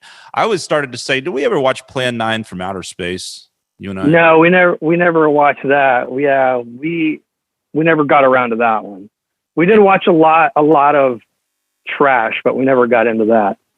Have you seen the movie Ed Wood with Johnny Depp? That's a great movie. Yeah, that's a good one. Yeah. Yeah, I think you and I, we watched a lot of freaking crazy action, like The Running Man, a lot of Schwarzenegger. The entire Schwarzenegger. That's another great one. Which is all still great. Like, it's all great. Cobra. I think we watched Cobra. Cobra. Oh no, dude! I don't remember we watched that because I recently saw that and it was like dark. It was like unexpected. It was like I was like, oh, this will just be a fun, and it was just like, oh no, this is like kind of fucked up. Yeah, it's kind of dark ass storyline. Yeah, it was kind of dark. Total Recall, right? Is another Schwarzenegger one. The Verhoeven, Paul Verhoeven. Dude, Verhoeven went. I don't know what happened to that guy because RoboCop was fucking brilliant. RoboCop. Mm-hmm. He did Total Recall. He Starship Troopers. Starship Troopers. Yeah. Starting to get a little, and then all of a sudden he did Showgirls, and I don't know what happened after that. Yeah, I didn't know he did that one. Yeah, Showgirls. That's why no one's ever heard his name since. Yeah, he went and started doing like these art house movies, but he hasn't done anything like Total Recall again. Well, he had a cool style, He did the whole news thing, and he always had that. I mean, he had it in RoboCop. He had it in Starship. They kept getting, I think, they're all campy. That's actually the perfect example of what you were talking about, Rudy. Is like, I think he did it brilliantly. Yeah.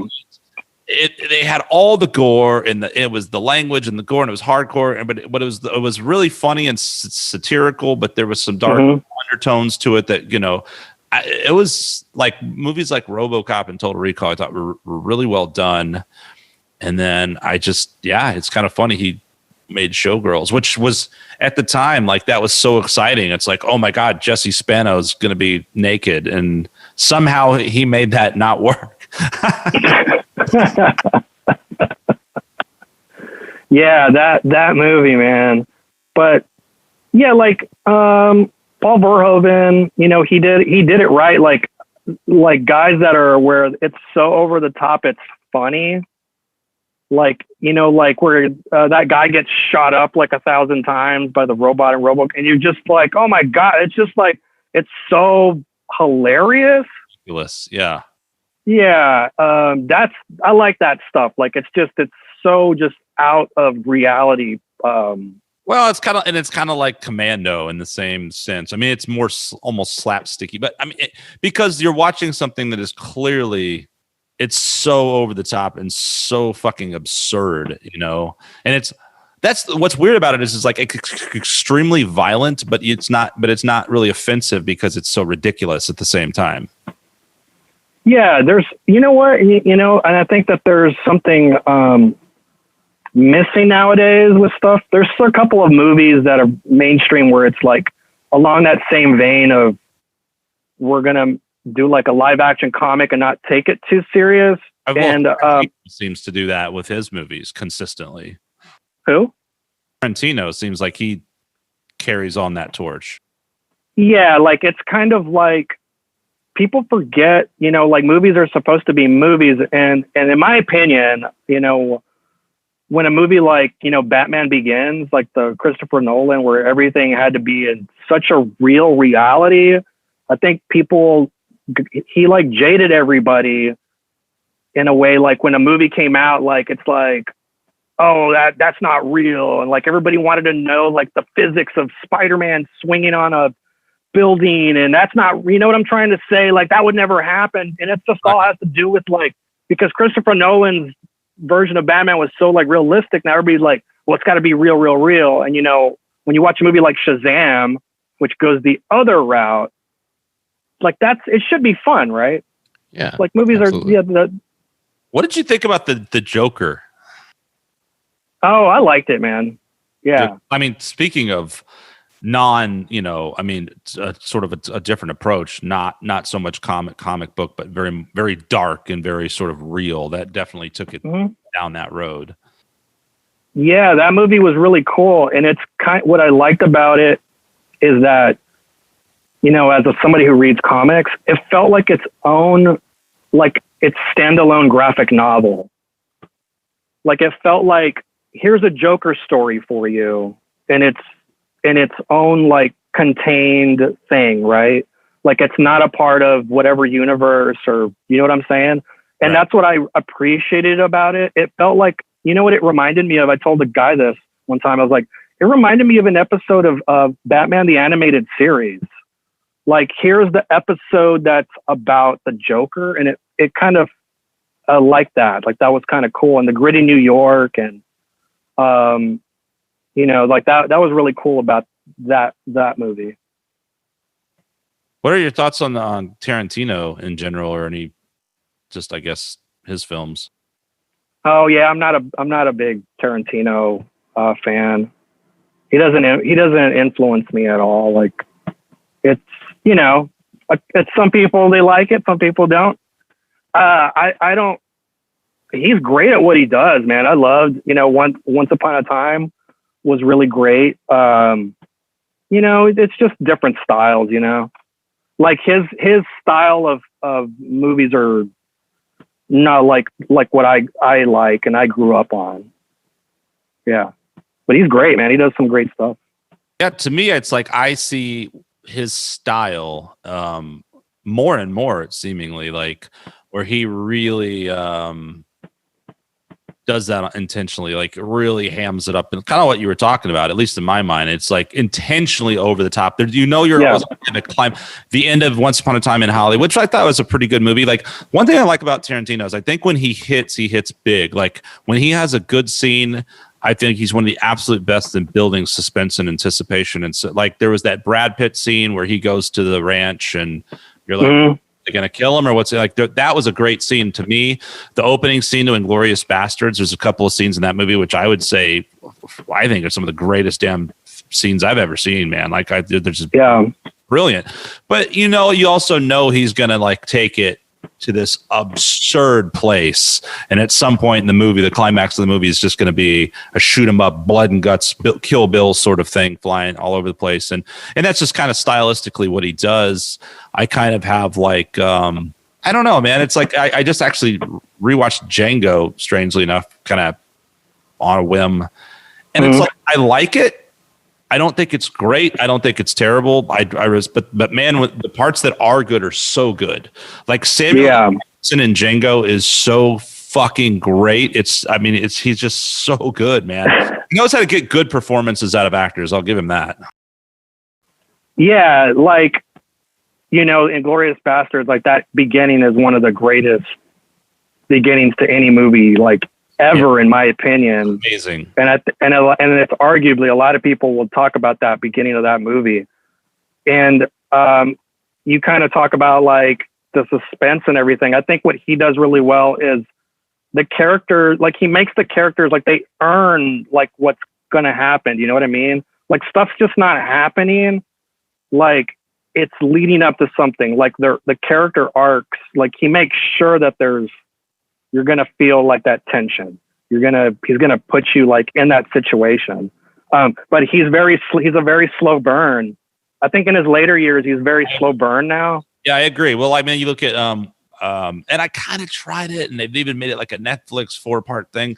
The Hateful Eight. It's just so, Yeah. I guess that's what you mean by slow burn. It's just, you were kind of doing the Commando thing, Yeah, like the people to kill already. Yeah, I think it's real hit and miss because like Inglourious Basterds, like that scene, I watched that and I'm just like, God damn, that's one of the greatest scenes I've ever seen.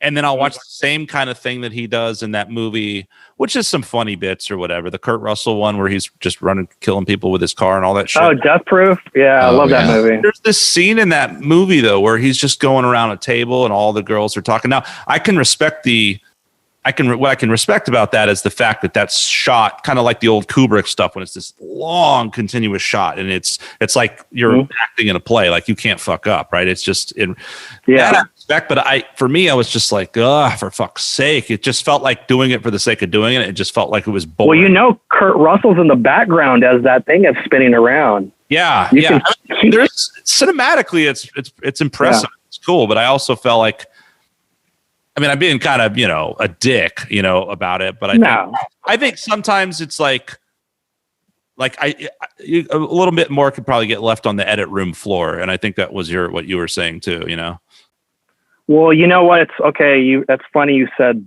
editing because his editor passed away, Sally Menke, who used to edit all his stuff up until Death Proof. And then she passed away. So then like the Hateful Eight is really long. Django, if you look at all his movies really prior to her death, and they're all like super long now. So his longtime editor who edited everything that he did, she passed away.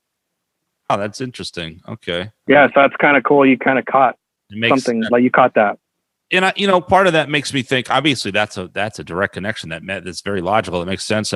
But I sometimes wonder too if you get like Quentin Tarantino strikes me. I don't know anything about the guy really, but he strikes me as someone that may be a little bit full of himself. Like, I'm a great film director kind of thing. But like, maybe not. But I think, oftentimes maybe you have like, you get the Roger Waters syndrome, right? And it's just like, no, you go fuck yourself. I'm Quentin Tarantino. I'm going to make the final cut. And everyone else is like, really? Okay. Yeah. He's also one of the very, very few people, believe it or not, like in Hollywood who actually gets like, has in his contract, like he gets like final cut or whatever. Like that never happened. Like that never happened. What's weird about these Tarantino movies? So when Django and that Hateful Eight, like the very first thing you see is Weinstein Company. And like right away, I'm just like, ugh. It's like, ugh. Yeah. Cause that's what he did in Miramax and everything. Yeah. And that's a whole other deal. Sorry. No. It's like you said like maybe like full of himself. He's like, they call it like he's in a tour, right? Like his movies are like he writes them, directs them. They're like thing. You know, like I guess what you would like how you were saying Roger Waters syndrome or whatever, right? Like, yeah, you know, there's a thing. You know, of course. I mean, he did everything. You know. And sometimes it hits big and sometimes it doesn't. Like, what are your thoughts? What'd you think of Eyes Wide Shut? I kind of thought that movie was just really fucking boring and disappointing. Yeah, that's kind of one of those I wasn't really into. Yeah, I didn't really like that movie. I can't remember what came out during that movie came out in what, like 98 or 99, I think. Yeah. Oh, wait. You're talking about, okay, wait, I'm getting these confused. We're talking about Kubrick. We're talking about Kubrick. Kubrick's last No, movie. I love that movie. I thought I was thinking about another movie. Eyes Wide Shut is awesome. It's also very slow. FYI, it's a Christmas movie. Yeah. As is Die Hard. Yeah. Eyes Wide Shut. It's like it's Die Hard. It's on the same thing. What favorite? Do you know Kubrick's whole catalog, which isn't very extensive? I guess maybe 10, 12 films or something. Do you know all of his? Yeah, he didn't make a lot of movies. Yeah. Like what's my favorite? Yeah. You know, Eyes Wide Shut. I probably watch a lot that he's made, and I think it's just because it's a fascinating movie. It's weird, like when you know, like he died like after making it and the edit, and there's something about it that's so like it's like his last. He knew it was going to be his last thing. I guess I don't know. Weird like that. Yeah. Yeah, there's just something about that movie that's just so like. I can't like look away from it. It's just weird, you know, like you're like, oh, there's like this orgy thing happening. And it's like, that's this guy with his daughter. He's prostituting his young daughter. And you're like, what is Tom Cruise is like? Yeah, I know, right? It's so dark. And then you got the clean cut Hollywood Tom Cruise. I mean, pre everyone going, wow, Tom Cruise went off the rails. This was back when everyone still kind of loved Tom Cruise, I think. But like, he married Nicole Kidman back then too. Because they were husband and wife when they did that, right? Exactly. Yeah, they were married. Yeah.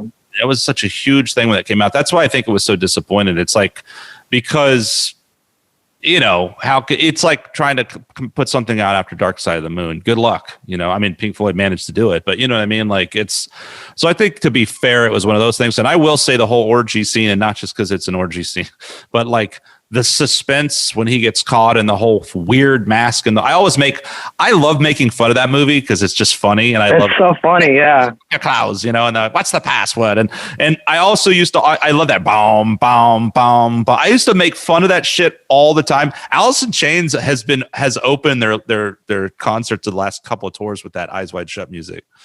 It's pretty cool in a weird way, but you definitely associate it. And Kubrick was really definitely great with music. And the association, I mean, the stuff he did, obviously, probably more memorable than anything would be, you know, the score for 2001, you know, Space Odyssey. It's 2001. I think my favorite Kubrick movie, though, has got to be Dr. Strangelove, man. To me, that is just like such an absolutely brilliant satire. I love that fucking movie. That's a good movie, too. Yeah. His black and white stuff is great. There's a movie he's got called The Killing, I believe. And that one's just great. I saw, what is it, Lola? That's a disturbing ass movie. Oh, yeah. Lolita. Lolita, yeah. I was like, I prepared, I was like, this is creepy. Yeah, that's a good one too. That's like based on a book. Yeah. Yeah. And I should really, The Killing and Paths to Glory, right? With what's his name? Kurt Douglas.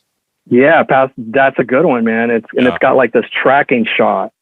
And you know, it's kind of crazy because if you watch that movie 1917, there's a I mean, super innovative. But I think a lot of those guys, I mean, like I said, you know, you thinking maybe not necessarily full of themselves, maybe they are, but I mean, maybe it comes with it. And I think by nature, you're kind of eccentric. And I guess you know about, you know, I always found it interesting that Kubrick was this like master chess player. You know what I mean? Which actually makes perfect sense as a filmmaker because you're sort of strategizing all ahead and you're seeing this whole, laying out this whole thing in your mind, you know? Mm-hmm. Yeah, he's also notoriously like a perfectionist, like doing 100 takes of whatever, like The Shining, you know, which is also one of my favorite movies. Like, you know, you hear stories like how he made them do like 60 takes or whatever, right, to get the emotion out. Like, I mean, he was He was a madman. He was crazy, man. But I mean, you know, he got what he needed.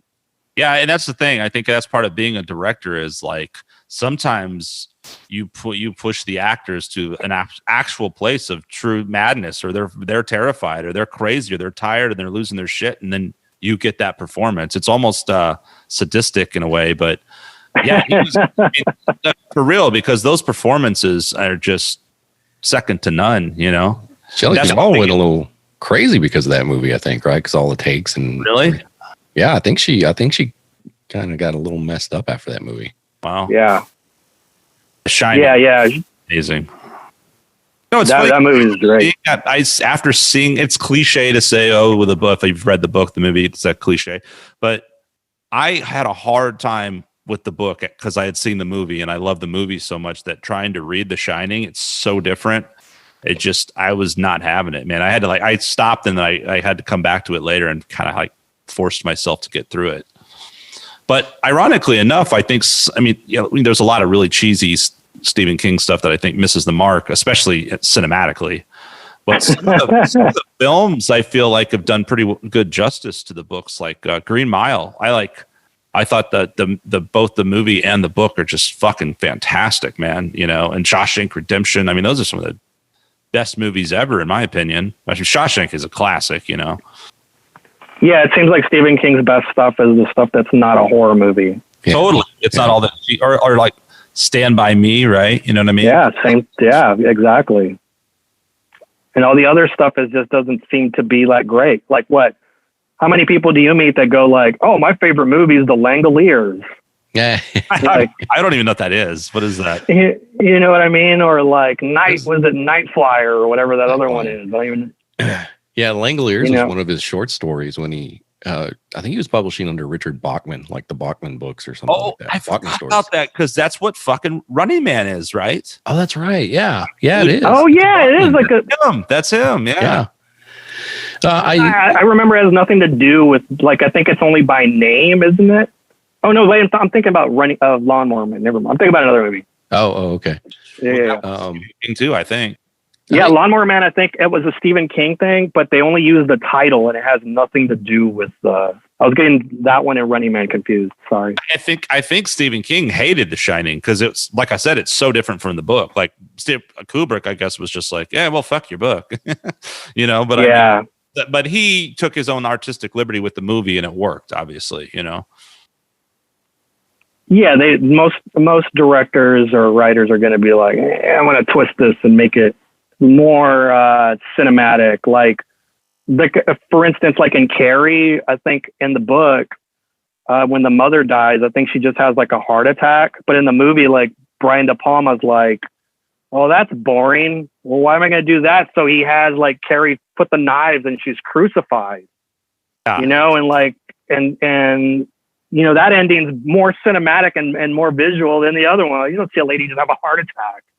The opposite of that was I was surprised when I read Misery because I mean Misery's a great movie, right? Like Kathy and James Caan, right? And the book, James Caan. The book is way more fucked up, man. Like the movie, like she hits him with a sledgehammer. In the fucking book, she like chops his feet off with an axe and makes him drink mop water, and it's like fucking crazy. Rises the stubs with a blow. Yeah, it's like crazy. Yeah. I read the book and I was like, whoa, this is way darker. Now, The Stand is it's not a movie, but it's a mini series and they're redoing it. It's coming out into the year, maybe, or next year. When was that? Yeah, a new version. Late 90s. I remember that coming out and it was a big. Mm-hmm. It was like mid 90s, late 90s. It had Gary Sinise. It was like a 4-day, maybe a 5-day mini series, but this one, I think it's maybe 10 episodes or something. I don't know. Oh, okay. Yeah, they've been wanting to redo that for a while. Yeah, it's a great book. It's one of my better, I think, one of the better stories. But yeah, that one. I mean, I know of it. I haven't read it. What did you think of the new It, Rudy? Or both you guys? What did y'all think of that? I haven't seen it. I like the first part of it. I didn't really like the second part. I thought it was okay. Yeah. I was kind of yeah. Well, they took what I understand is like in the book and the original, was it a movie or a TV series? I don't remember, or miniseries. That's a really good question. I don't remember, but like in the book, it kind of jumps back and forth, right? Different timelines. So you have them when they're younger, you have them when they're older, and it kind of bounces back and forth and kind of does that. And I think with the new movies, they just did like the first movie when they were kids and the second movie when they're adults. So there's not any of the, the back and forth. It kind of, I guess in the book and in the miniseries, it made a little more sense, when it bounced back and forth, but who knows? Are you, golly, what's the guy's name? Who actually did Ed Wood, which is maybe one of my favorite movies. But he's more known for Edward Scissorhands. Who's that director? Tim Burton. Yeah, are you a Tim Burton fan? Yeah, I like Tim Burton stuff. I don't. Yeah. I wish that he would do more original material. How about that? What do you mean by that? Because he's been doing like Dumbo and like remaking movies that are like he didn't write. Like Big Fish, I think that was a book too. Like he's been adapting stories. He did Alice in Wonderland. He didn't write that, obviously. Oh yeah. So whereas did he actually write Edward Scissorhands or what? Yeah. Let's see. Yeah, like Beetlejuice, Edward Scissorhands. Edward Scissorhands is just amazing. I love that movie. Nightmare Before Christmas, is that one of his originals too? He didn't direct it, but I think he produced it. And probably, I can't remember if he co-wrote it. Yeah, I didn't really do that. You're right, because those early ones, like you don't really go like, oh, have you read the book Edward Scissorhands? Exactly, yeah. Out of left field. And then everything else is like Sleepy Hollow, Alice in Wonderland, all these. Batman. Yeah, all these. Oh, yeah, that's right. Even Batman. Yeah, he hasn't really done. Damn, that's funny to think that far back that he's. Because, man, that 1988 Batman or whatever it was huge at the time, and it still stands up. And, we've talked about coming back to music, man, just, the guy that, a lot of film directors have their kind of go-to composers. Obviously, Spielberg's used Williams on all kinds of famous movies, and Zemeckis uses Alan Silvestri a lot, and Tim Burton uses Danny Elfman. And that sound, the sonic, or just the music, when you think of Beetlejuice and you think of Batman, I mean, that's Danny Elfman, Yeah. Yeah, those are great. Like those collaborations, George Lucas and, John Williams. Yeah, those are always great because you're just like, oh, you watch a Steven Spielberg movie and you're like, okay, it's going to have a certain look. And, like they work with the same cinematographer and people. And yeah. What did you think of the later Star Wars movies, man? I really liked The Force Awakens. It was for me, it was so refreshing after the three turds that Lucas put out in the early 2000s. In my opinion, I thought Abrams did a great job with it. I'm a big Star Wars nut, dude. I don't know if I want to go down this road. I love Star Wars as much as the next guy. I grew up on that shit. I love Star Wars. How can anyone defend those three movies? I liked the one that Rian Johnson did, the second one of the new trilogy. I did not like the last one. Was just utter trash. I know we're talking about the ones that have come out in the last few years. So are you Disney Star Wars, right? The Disney Star Wars. Yeah.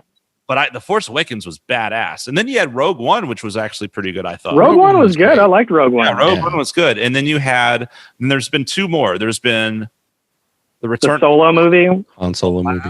Jedi and the Return of Skywalker, some shit like that, right? Rise of Skywalker. I haven't seen Solo. I can't bring myself to watch anyone else. It's terrible, man. I didn't like it. Harrison Ford is so fucking cool that like I don't even want to watch someone else try to play Han Solo. I haven't even watched the very last whatever Skywalker, Rise of Skywalker. I just got fed up with it. I'm not a big J.J. Abrams fan at all. I think he just repurposes stuff. I guess you could have it could have been the fucking Toxic Avenger director after that goddamn shit show they did in the early 2000s. I've been okay with it, I guess. That's how bad it's not her fucking fault, but I mean, God, man. Yeah, man. Concepts like Darth Maul, great concepts. Darth Maul was cool, cool fights. But the special effects are beyond tragic. It's like the worst CGI. The only thing I think that tops that Star Wars 1999 Star Wars CGI is Eraser, which is a great movie. Another great Arnold Schwarzenegger movie, by the way. I watched that yesterday. It's so fucking good, man. Am I right? They're all these movies are all on. I think they're all on HBO or Stars. So I've just been going down the line. But yeah, I watched Eraser. Dude, that's a pretty cool movie, man. With Vanessa Williams is in it. I love it, man. Yeah. It's and he's pretty funny, and like, it's Arnold like at his, he's really popular at this point. And the thing about that movie is that's what's weird though. Like with the Star Wars stuff, I just like Jar Jar Binks and all. It's ruining that ruined like. It was like gross, wash it away. I had my wonderful childhood memories. With Eraser, like. The CGI is equally bad. I mean, it's horrible. Like those alligators, that is some of the worst special effects in the history. Oh yeah, when they're at the zoo, yeah. But I can't get enough of it. I'll like fucking pause it. I mean, it's so good. Like it's because it like works. Jumanji. It works with that movie. Jumanji. Wow. Yeah, it's like watching Jumanji. I have not seen the Robin Williams Jumanji. Like the CGI and everything on that is just, you're like, whoa. And you know what? Speaking of Jumanji, I think that was like the Tron of its time, where it was like a landmark thing at the time. And going back and watching that now has got to be hilarious. Yeah. Have you watched the first Toy Story recently? You should watch that. No, like, oh wow, that's an interesting point.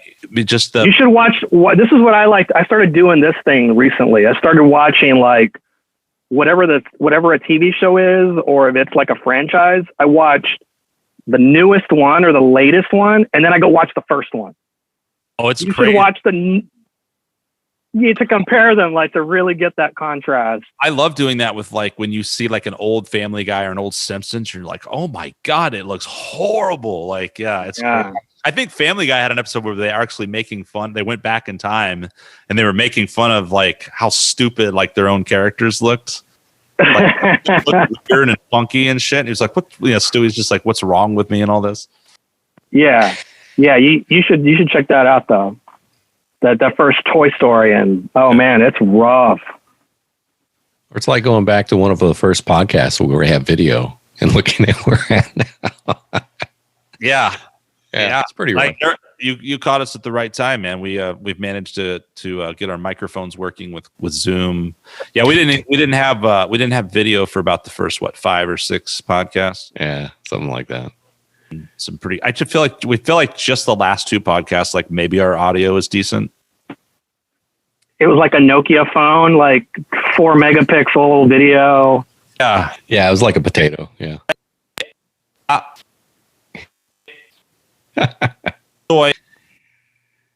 Story. Eraser. Are we going to keep going down the Arnold Schwarzenegger list? We've talked about Running Man. We've talked about Total Recall. I mean, I apologize. I meant to talk about your life, but clearly we're just going to talk about Arnold Schwarzenegger too. Now, this is actually fun. I mean, it's kind of fun talking about all that old school bullshit in College Station, which to be honest, I never speak of, but yeah, it's College Station. But I mean, like, what is there to be gained, really? But like, those were fun times. Salty Dog was an interesting, kind of really cool little niches about, and just like, yeah, listening to music and playing music and all that goofy shit. All these old classic movies, like you said, we used to watch and they're still classic. And it's just cool, I guess, to see you in the film that have moved into the film world. I see it like you've done a lot of photography stuff and then doing film. Well, tell us about what you've done or done recently. Like you mentioned something about a documentary, right? Yeah. I was going to talk about that. Like, so, here we are talking about all these movies and, us sitting on the couch and watching all these things. And so this new documentary that I just worked on is on I Love Video in Austin. Which is the world's biggest video store. so I did it on them, and it was like about, you know, preserving film and renting movies and people's love of going into a store and getting a physical copy. And it's just like, you know, like how we're talking about watching Commando, like going to the video store and remembering renting, you know, I was like, oh man, Predator, I'm going to watch Predator, or I'm going to watch Fist of Legend, or you know, all these cool movies. Right. And it's like, you know, I set out to make this documentary, and, you know, trying to honor that, you know, and my childhood and all my friends that I hung out with. Like a friend of mine from high school, he's like, hey man, good. Like, I can't wait to see your doc. And I told him, I go, hey man, you know, low key, like this is like my movie, like for my friends, about my friends, even though it's about this video store, but it is about like us hanging out. And I brought my friends into it. Like the guys that are doing the soundtrack, they're UNT jazz department graduates, Matt Young and Mike Luzecki, and they both have their own bands, Luzecative Trio, and Matt has a band called Amp Trio. And, you know, the music background, it's just kind of like incorporating everything, right? Like I bring in my friends, and I love working with my friends, and it's always weird to try to like work outside of our group, right? Like how you're saying, like, you watch Steven Spielberg or you watch whatever, and you know, like what that music is. Well, Matt and Mike have done the music to a lot of my short films.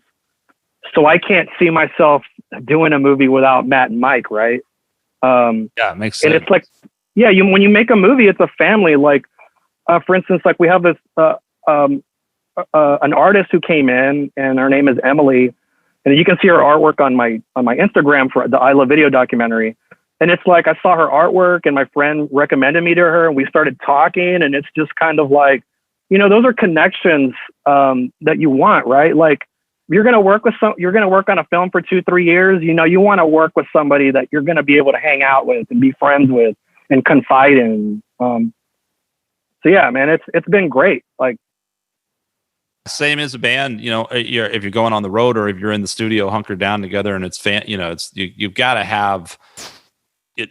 Everyone's got to have their skill set, you know, but you've got to, I think it goes deeper than that. And for it to work, you know, like it really, there's got to be some kind of bond. And the more you work with people, the more you understand that. And that, I think that's where those great relationships come from. And that's why these guys, they just seem to come in and really nail, like there's a style that seems to develop between, right? Whether it's the music and the picture, right? And it just, yeah, kind of, you recognize that stylistically. Yeah, like it's just it also too, it's kind of like when, you know, some of these people that I've worked with for years, and it's like it's better when they know your background, they know your personality, they know where you're coming from. And then that way, whenever, like, say my cinematographer, Leah, and I've worked with her on two films now, and I'm working on her project, and it's like, we've been friends for a long time, and sometimes we're not even talking. We just know, because we know, like, she knows what I would want to see, and I know what she would want to see. And that's kind of like the level you want to get at. Like when you're in a band, like when, you know, you're playing and you're just kind of like, oh, we're improvising, but everything is just on beat. And it's great, man. It's a great stuff. It's a great feeling. Where can one go to see this documentary?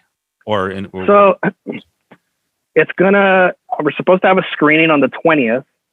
I don't know where they're going to stream it, because we're going to have an in-person screening here at UNT at the on campus on the 20th. I think they're going to allow like 20 something people for that, but they're supposed to simultaneously stream it. So as soon as I know that, I'll let you know. And if you want to like plug it or whatever, it'd be cool. I would love people to check it out. It's going to be kind of like, it's not like a rough cut, but we're getting ready. I'm still doing some final things before we start doing film festivals. Now, you're not a big Facebook guy, right? No, yeah, I'm mainly on Instagram a lot. Yeah, Facebook, I've been kind of every now and then, yeah. So if people want to follow you, or that would we'd be able to find out more through Instagram, right?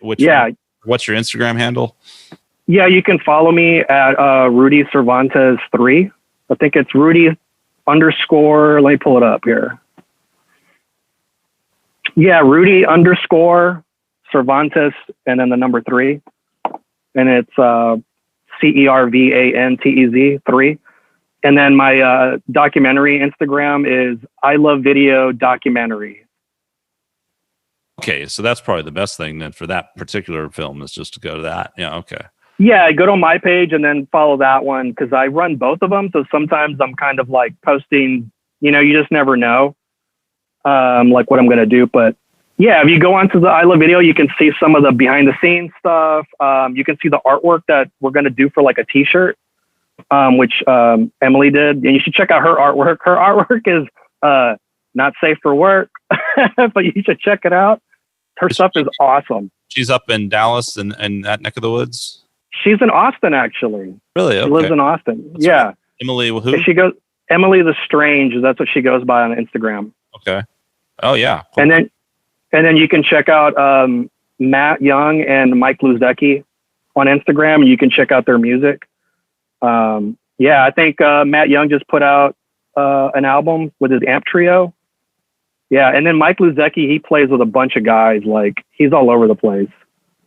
Yeah, these are all like great jazz guys. And like the whole like music, it's kind of crazy. Like, when I met you and we were like doing these TV show themes and everything, who would have thought us sitting down, fucked up out of our minds, like at 6 a.m, right?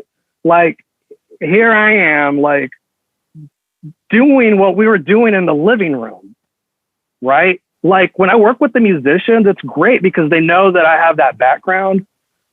So it's like I can work with them, like doing the photography. You talked about photography. Like when I'm on stage, like, I'm a part of the band because they know like I have that background, So like incorporating all these talents and things it's kind of been like natural.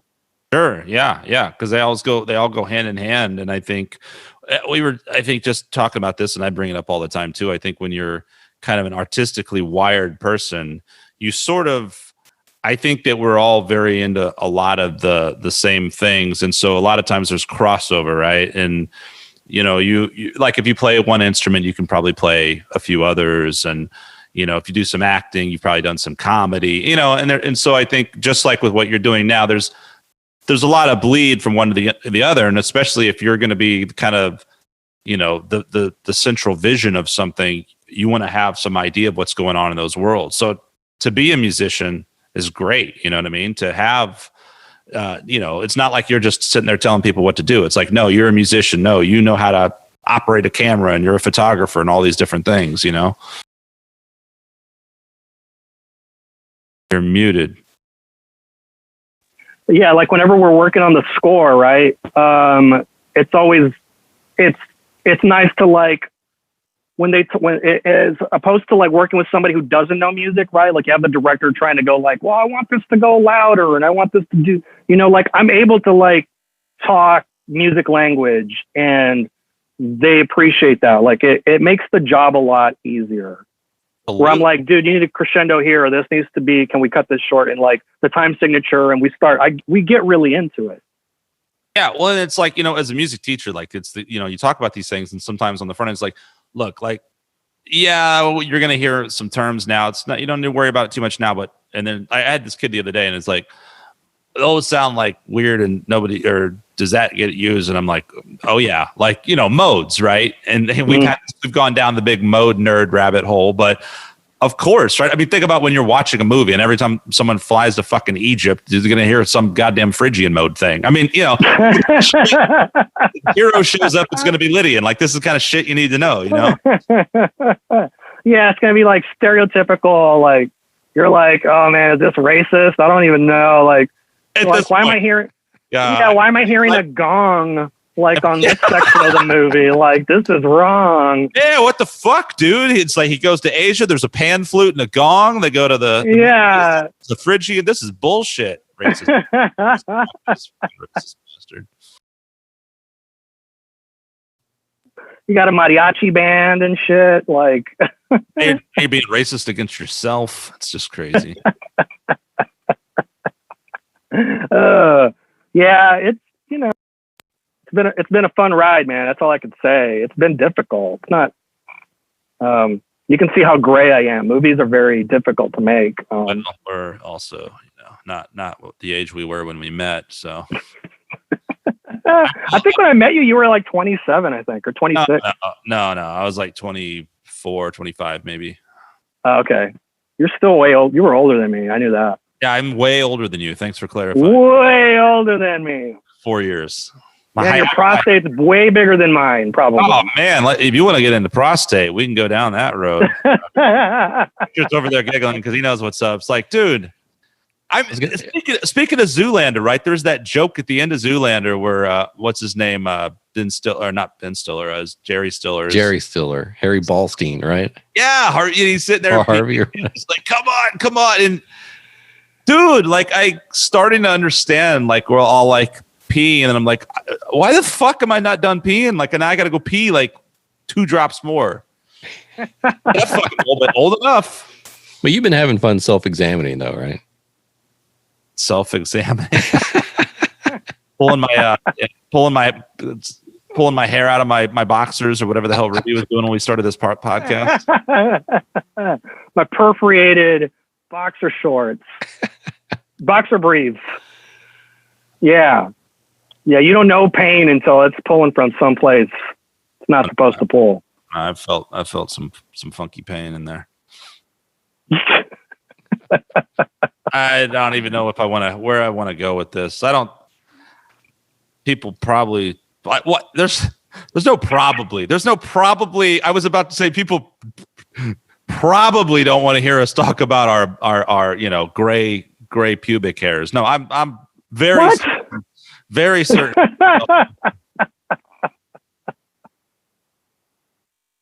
I don't know. Made out of.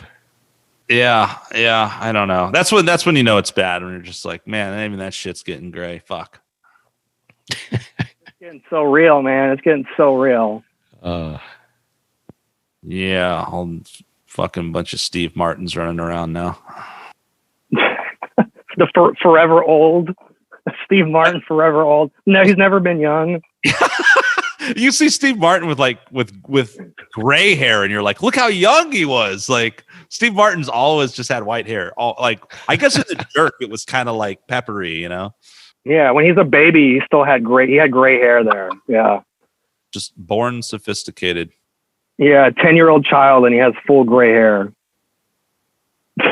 But that's the thing, right? I mean, you're not 40 yet, right?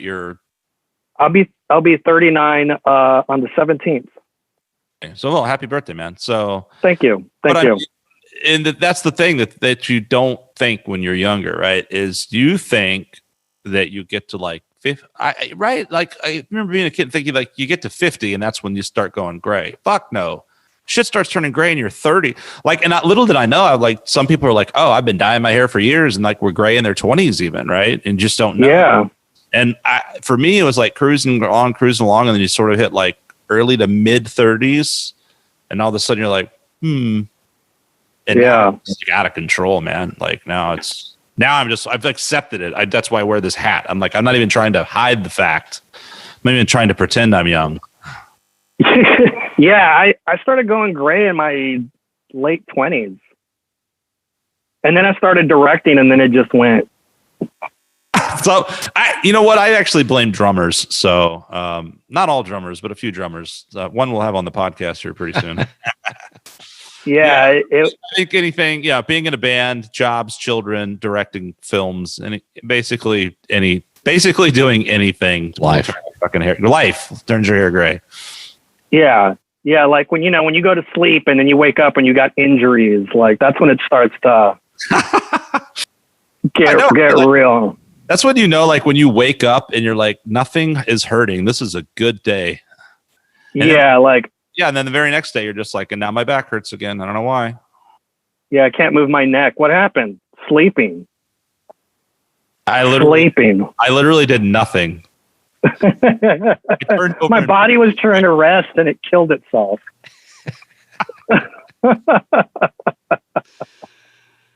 Meanwhile, you still got Arnold Schwarzenegger and Sylvester Stallone running out there fucking 70 years old with fucking like, killing it. who knows how much testosterone and steroids injected into them. Give me another shot. Put it in the ass. Wilford Brimley, aka Steven Seagal. You've seen the Expendables, I'm sure, right? And there's 5 of those or something. Yeah, those movies. Yeah, those are just sad. It's sad, but it's good. I mean, it's good that you kind of take humor in the whole, what it is. Yeah, like they're all together again or whatever. I don't know. Those are weird movies, man. The Expendables. It's be like the Expendables. At some point, they need to all just be in like fucking wheelchairs and shit, man, and on crutches. And I'll tell you which ones that I like to watch that are just insane, or like those Fast and the Furious movies. Like those last couple are just so over the top. There's the one where like the car goes from building to building, and you're just like, "What am I watching? This is insane." Those movies are just those are crazy. I can't stop looking at it. I just like, this is insane. I don't even know, because there's like 10 of those or at least. Yeah, there's like something like that. Yeah, there's supposed to be another one come out. It was supposed to come out this year, but it got pushed back with everything. But yeah, it was like Fast and Furious 58 or whatever it was. They're like on 11 or something, 10 or 11. Yeah, I think it's faster than Beatles albums, man. Maybe. It's gonna be Fast and the Furious, like Criterion editions and shit. Like you're gonna be like Woody Allen, way down the road and all old, still making movies. Yeah, those things are those are crazy, man. Those movies seem like forever. Like, you know what I mean? Like Star Wars seems like forever. It seems like there's going to be forever Fast and the Furious. Yeah, for sure. Like some things just are, or like James Bond, right? It's just going to keep going and going and going. James Bond will be forever. Who's the new James Bond? They haven't announced it yet. It's still Daniel Craig. Still. Oh, really? This is his last. Yeah, it's his last one, but I don't know who's doing it. They haven't said. I would have liked Idris Elba, but that would have been awesome. Like him. Idris Elba. He's the guy that. See what else? He was in Luther. It's a TV show called Luther. He was in that new Mission Impossible movie with the guy from Superman. Was he that one? I don't remember. Yeah. That one. Yeah. He's like the a lot of Mission Impossibles floating around too. Oh no, wait, I'm crossing movies. That was also Fast and the Furious, wasn't he? Like a super soldier or something. Yeah, these movies are all the same, man. I can't keep them straight. I got Mission Impossible with like Harry Cavill or whatever, and I'm mixing it up with. No, there was this great South Park where I don't remember what the premise was, but they needed that for some reason they were calling on directors to solve some problem, and they got Michael Bay was in there, and everything he was saying was like, and then there'll be like and then there's an explosion, and then there'll be like a train and then there's an explosion. And then no, and then they had M. Night Shyamalan in there, and he was just like, and then there's a twist. And blah blah blah, and then just twist. And then Mel Gibson came in and he just said some crazy shit. They're like, and that guy's fucking batshit crazy, but he knows how to storyboard a movie. Yeah, man. Like, that's just crazy shit, man. Dude, last thing I'm wondering is TV shows. What are some TV shows, Netflix series stuff that you're into? TV shows? Lovecraft Country is really good. That's on HBO. That's a really good show. It's like H.P. Lovecraft. Sounds so it has like super familiar. What is that? H.P. Lovecraft, like he wrote a bunch of books like Cthulhu, like the Cthulhu monster and all that. Yeah. Okay. Now I know who you're talking about. Okay. Yeah. So they have this show, and it's kind of like has like these Lovecraft monsters, and it's like about the family tree and stuff. It's really good. Yeah. So I watched that one. I don't know, man. I'm kind of all over the place. I like watching a lot of documentary series. Yeah. And there's so many on Netflix now. You could just I kind of keep telling myself I'm going to, and then I end up just. My problem is I don't want to commit because I know I'll it's so easy to get hooked on something and go down that binge watching road, or it's just so overwhelming. There's so much. I'm like, oh, I should watch this documentary. I should watch that documentary, or start this. Oh, someone's like, watch this series. Mhm. I'll just like put it on Breaking Bad for the 5,000th time. Yeah, like Great series. I always watch The Office. Like my friends come over and you're like, you're watching The Office again? I'm like, I'll watch The Office every day. It's not going to stop. It's going to be every day. Damn it. The Office is like fucking Seinfeld, man. It's just great. It just never gets Yeah, old. it's like I can watch any season, any episode of Seinfeld. Same thing with The Office. Still, it's crazy how Seinfeld is just 30 whatever years. I mean, it's still just so good. Did either of you guys see Ozark? Have y'all seen that one? No, I hadn't seen that show. No. Oh, man, I recommend that one. Like that's the one show I've watched in a while that it got me and I like binged it. It's fucking, I really like it. I'd recommend it. I watch a lot of like cooking shows. I'm like over here trying to fix my audio because my battery is going to die. I see it. What's going on? Let me see here. Like 1 second. What, Master Chef Junior? No, like, have you seen like a chef show? That's a good one. Yes. John Favreau. Yeah, Ugly Delicious is another good show I like to check out. Yeah, you probably like that. Yeah, John Favreau actually made that indie movie Chef, right? And that's what the Chef show is based off of. Yeah, so it's based off that. Yeah, it's really good. Yeah, because they're like on season 3 or something now. Yeah, I haven't dug into that one yet. I just saw it, but it's really good. But the movie he made was really good too. I really enjoyed that. Comedy though, right?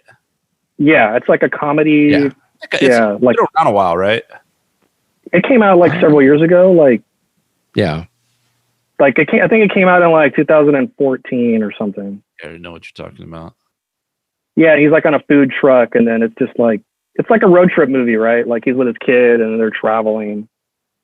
It's not like over the top. It's over the top with cooking. That's basically what it is. Well, shit. I never have I been sold on a show. Like that's the best goddamn review I've ever heard of any show ever. Like, wait a minute. Are you saying arm wrestling for the custody of a son is involved, but I also get to learn how to cook? All right, where do I? All right, you have to cook for the custody of your son. 100%. That's the plot. Pretty much is, right? Like he takes the kid and he's trying to connect with his son. Dude, it literally, now that I'm thinking about it, it is over the top but cooking. Holy shit. What is this called again? Chef. It's called Chef. Oh, man. And it's got John Leguizamo in it, man. John Leguizamo, yeah.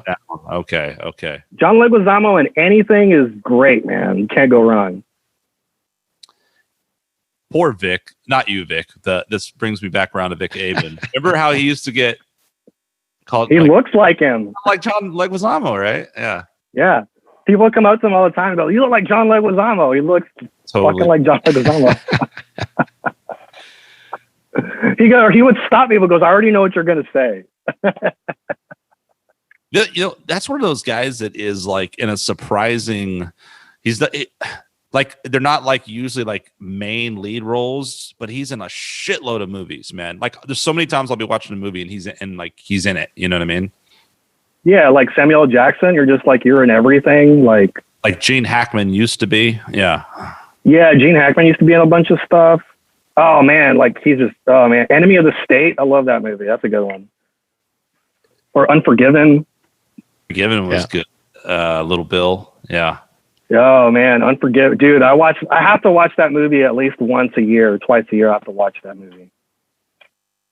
I'm trying to think who was in Enemy of the State. That wasn't Denzel Washington. Will Smith. No, Will Smith. That's who it was. Okay.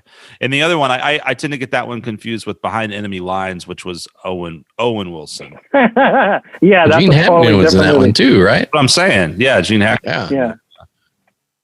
Holy shit, he is in that movie. He was in a lot of fucking movies there for a while, and then he just like split. He was like, I'm done. Yeah, he just retired. He doesn't do anything anymore. He's just vegging out. Your best Gene Hackman impersonation. My best Gene Hackman? I don't even know how he talks. I don't like Alex Jones, but less crazy. I can't do that. Gene Hackman's a pimp. I wish I could impersonate him. I can't either. I don't know if you can do like a Gene Hackman, you know. Somebody out there can do a Gene Hackman. It's not like, you know, Arnold, you know, like, get over here now. Arnold's the easiest guy to impersonate. You literally don't have to say, oh, that's all you yeah. Do it now. I'm here. Do it. I mean, how many over the years have you and I done? Get to the chopper, you know? It'd just be all night. Annoyance, man.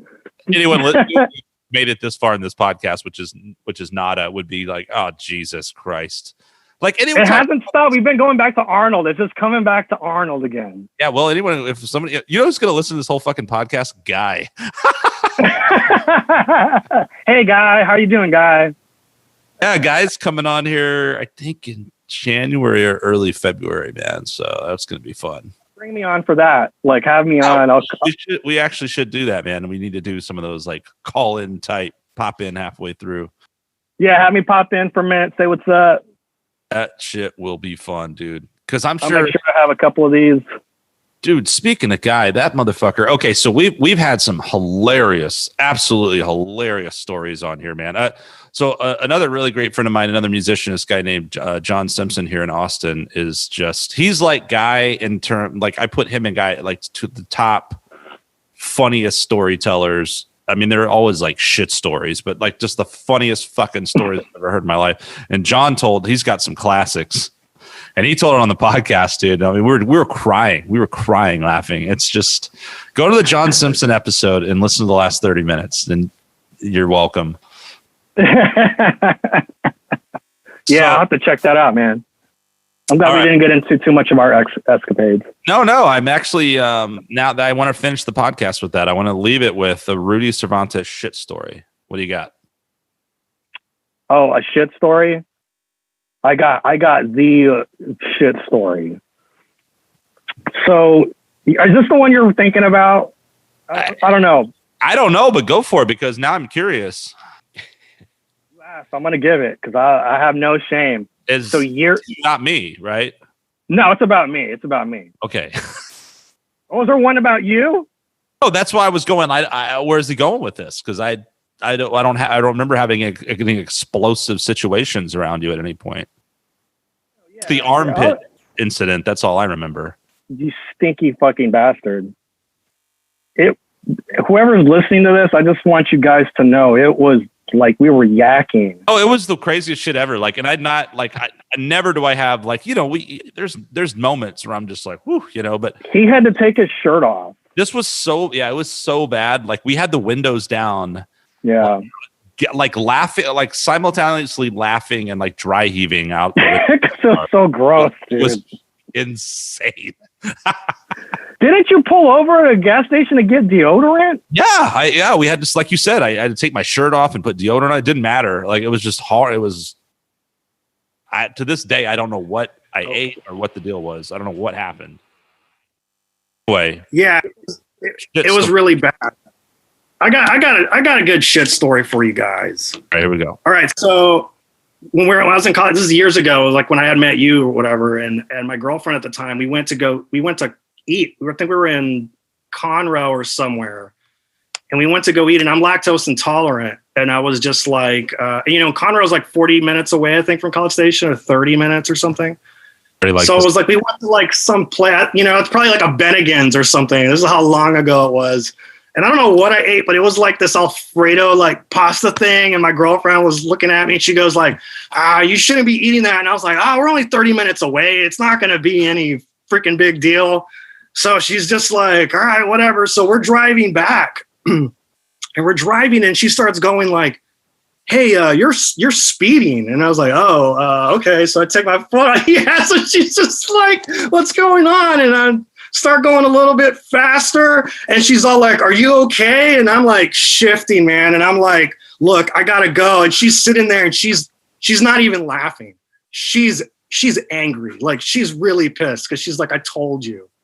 And we're getting in, man. And we're driving into town and it's starting to turtle or whatever you want to call it. And we're making the turn.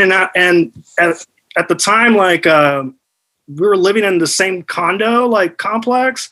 So like we had to go to the same area and we had to do this turn or whatever. And I was like, I'm not going to make it. Like, I'm not going to make it. So I just turned into this like strip mall kind of thing. And I just parked the car and I run out and I'm running out. And then I just like lean up against the wall of this building and I drop, dude. And I'm just like unloading and I'm like, oh, you know, and I'm just like, oh my God. And I'm just leaning up against this wall. And I swear to God, dude, this is totally true.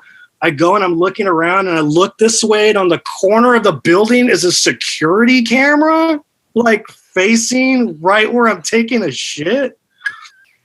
And I'm just like, fuck. So I don't have anything to wipe myself with. So I take my undershirt off and I wipe myself. I take my boxers off and I'm cleaning myself like right there. And then I grab my clothes and there's like a creek that was right in front of me. And I just chunk my shitty clothes like into the creek. And I'm walking back to the car and my girlfriend's pissed, dude. And she goes, what did you do? And I go, I just took a shit like right up against that building. And she goes, no, you didn't. And I'm like, yeah, I did. And we're driving back to the apartment, like right around the corner. And I go, oh my God, I don't have my wallet. And she's all like, are you fucking kidding me? And I'm just like, no, I don't have my wallet. So I drive back and I get to the thing and I start walking around. I can't find it. So she goes to the apartment to get me a flashlight. So I grab a flashlight and I'm walking around looking in my own shit to see if I dropped my wallet in there. And it wasn't there. And I'm like, well, fuck. I go, the only other place I went to was the creek. So I start walking to the creek. And dude, like right where my shit boxers are, there's like these twigs and floating in between the twigs is my wallet. So I had to like get a stick and like pull it up. Dude, it was just terrible. Wow. Holy man, that rivals. That's we're gonna have to have a shit off episode. Yeah. You're a fucking runner up, man. That rivals John. Damn, that is good stuff. Woo! Thanks for sharing that, man. You're welcome. No, you exceeded my expectations. That was quite a story. Yeah. Okay. I wish I could have seen that security camera footage. I wonder what that looked like. Yeah, just imagine. I mean, I don't know if they. I mean, I guess someone kind of has to look. I mean, I don't know how that works, you know, but. Yeah, dude, it was just. And you know, like how those spotlights turn on, like those motion. Like that's what that, like, you know, I want, and it turned on, but there was nobody there. So I just, you know, you just go for it. I mean, yeah, you at that point, it's like you either shit your pants or you just do what you have to do in an emergency situation. Yeah. Well, okay, here's what we're going to do. I mean, when Guy comes on, we are going to get the famous McDonald's story, which, I mean, between what you just told, John's story and the McDonald's story, I think we might have to put it to a vote. We might have to, Vic, I think we should just take these bits of the podcast and put them Make out. a special episode and splice all the stories together. We'll take a vote on it, man. I know that's how you want to be remembered. Oh, yeah. The documentary. No. Oh, did you see that guy with his shit store? The guy with his wallet. Yeah, that guy. Yeah, you know what, dude? That building, I forgot that it was a dentist office. Jesus. Yeah, it was a dentist office. I remember that, like going and it said like whatever DDS dentist or whatever. That was the worst part about that. Oh man, some motherfucker showed up at work the next day. I mean, they're like, someone had to clean that shit because they can't have people driving up for a mouth cleaning, and that's the first thing they say. Yeah, they got a little bit of Bennigan's. So you have not eaten Bennigan's since, I take it. I don't even think Bennigan's exist. I think they're dead. And that's why, yeah. I put them out of business. Word got around. They analyzed the shit. They found the Binnigans receipt in the floating wallet. Oh man, man, that was the fear though, man. Like that, it was actually in it. It wasn't. There is no worse feeling than just that. You know what's funny? Like, I don't care who you are. You can be an atheist. And when that happens, you are not an atheist anymore. You are going to be sitting in your car, clenching your fucking cheeks and praying to God that you don't shit your pants. Yeah. Yeah. Especially when you're with your girlfriend at the time, driving her car. Like, man, that's good. That's bravo, sir. That's brilliant. That's good stuff. Yeah.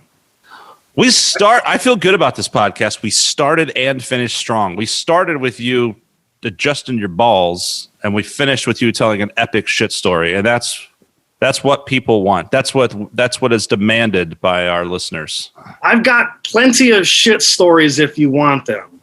Cool. Well, we'll definitely have to have you back on the podcast, I guess. Yeah, I don't know what that says about me as far as somebody who's continually shitting themselves, but I think you should make a documentary, and I can introduce you to a lot of people. Yeah, I could just call it Shitters. Yeah. I've got a Rolodex full of friends. It's just called Shitters, and it's just like stories about taking when you have to take a dump. Honestly, think that sounds fucking brilliant, and if you end up making this, hit me up. I want to just be involved. I mean, clearly I'll be, one of the people telling a story, but, yeah. That's $1 million. Yeah. Provide a track for it. One of those fart tracks. Yeah. Yeah. It's just farting.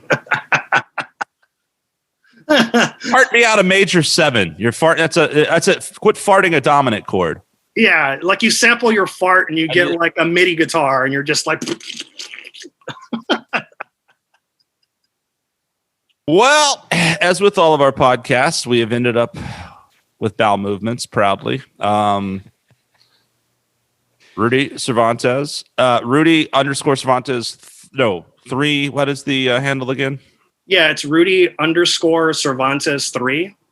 And my documentary is I Love Video Documentary on Instagram. Awesome. Cool, man. I can't wait to see it. That's awesome. Congratulations on the success you're having with that and everything you're doing in the film.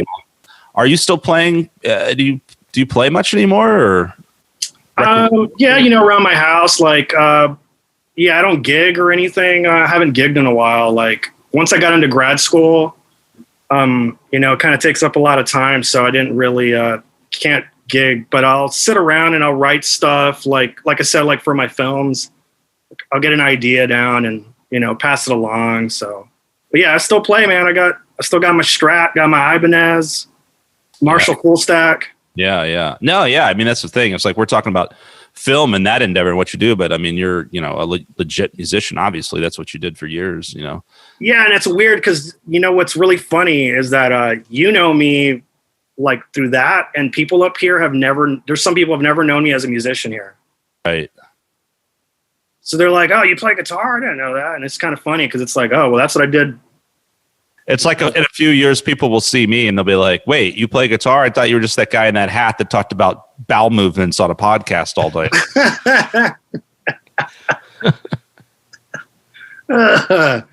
Talking about porno hot.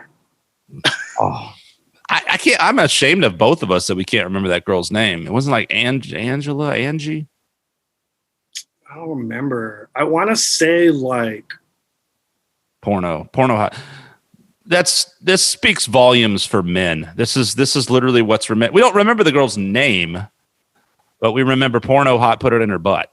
So I think I don't know why I wanted to say it starts with an L. I thought it was an L. Who knows? All right. We were on a high, and now we're get the fuck out. We got to get out. Strike. Get out while you're hot. All right. Thanks for joining us, dude. It was a blast. It was great catching up, and stay in touch, brother. Yeah. Thanks for having me on here, man. And I hope to see you guys again. Thanks, Vic. Thank you. Share the stuff, and we'll for what it's worth, we'll share it when it's out and everything. I'll go ahead and message you, and you guys can post it up, and and let you guys know when it's streaming. Cool. And this will be up here in a few days or whatever. So I'll hit you up and let you know. All right. Thanks a lot, guys. Yeah, man. Take care. Thanks. Later. All right. Rudy Cervantez was the guest. Skunk Manhattan, Vic Ramos signing out of Eclectic Soundtrax. Later.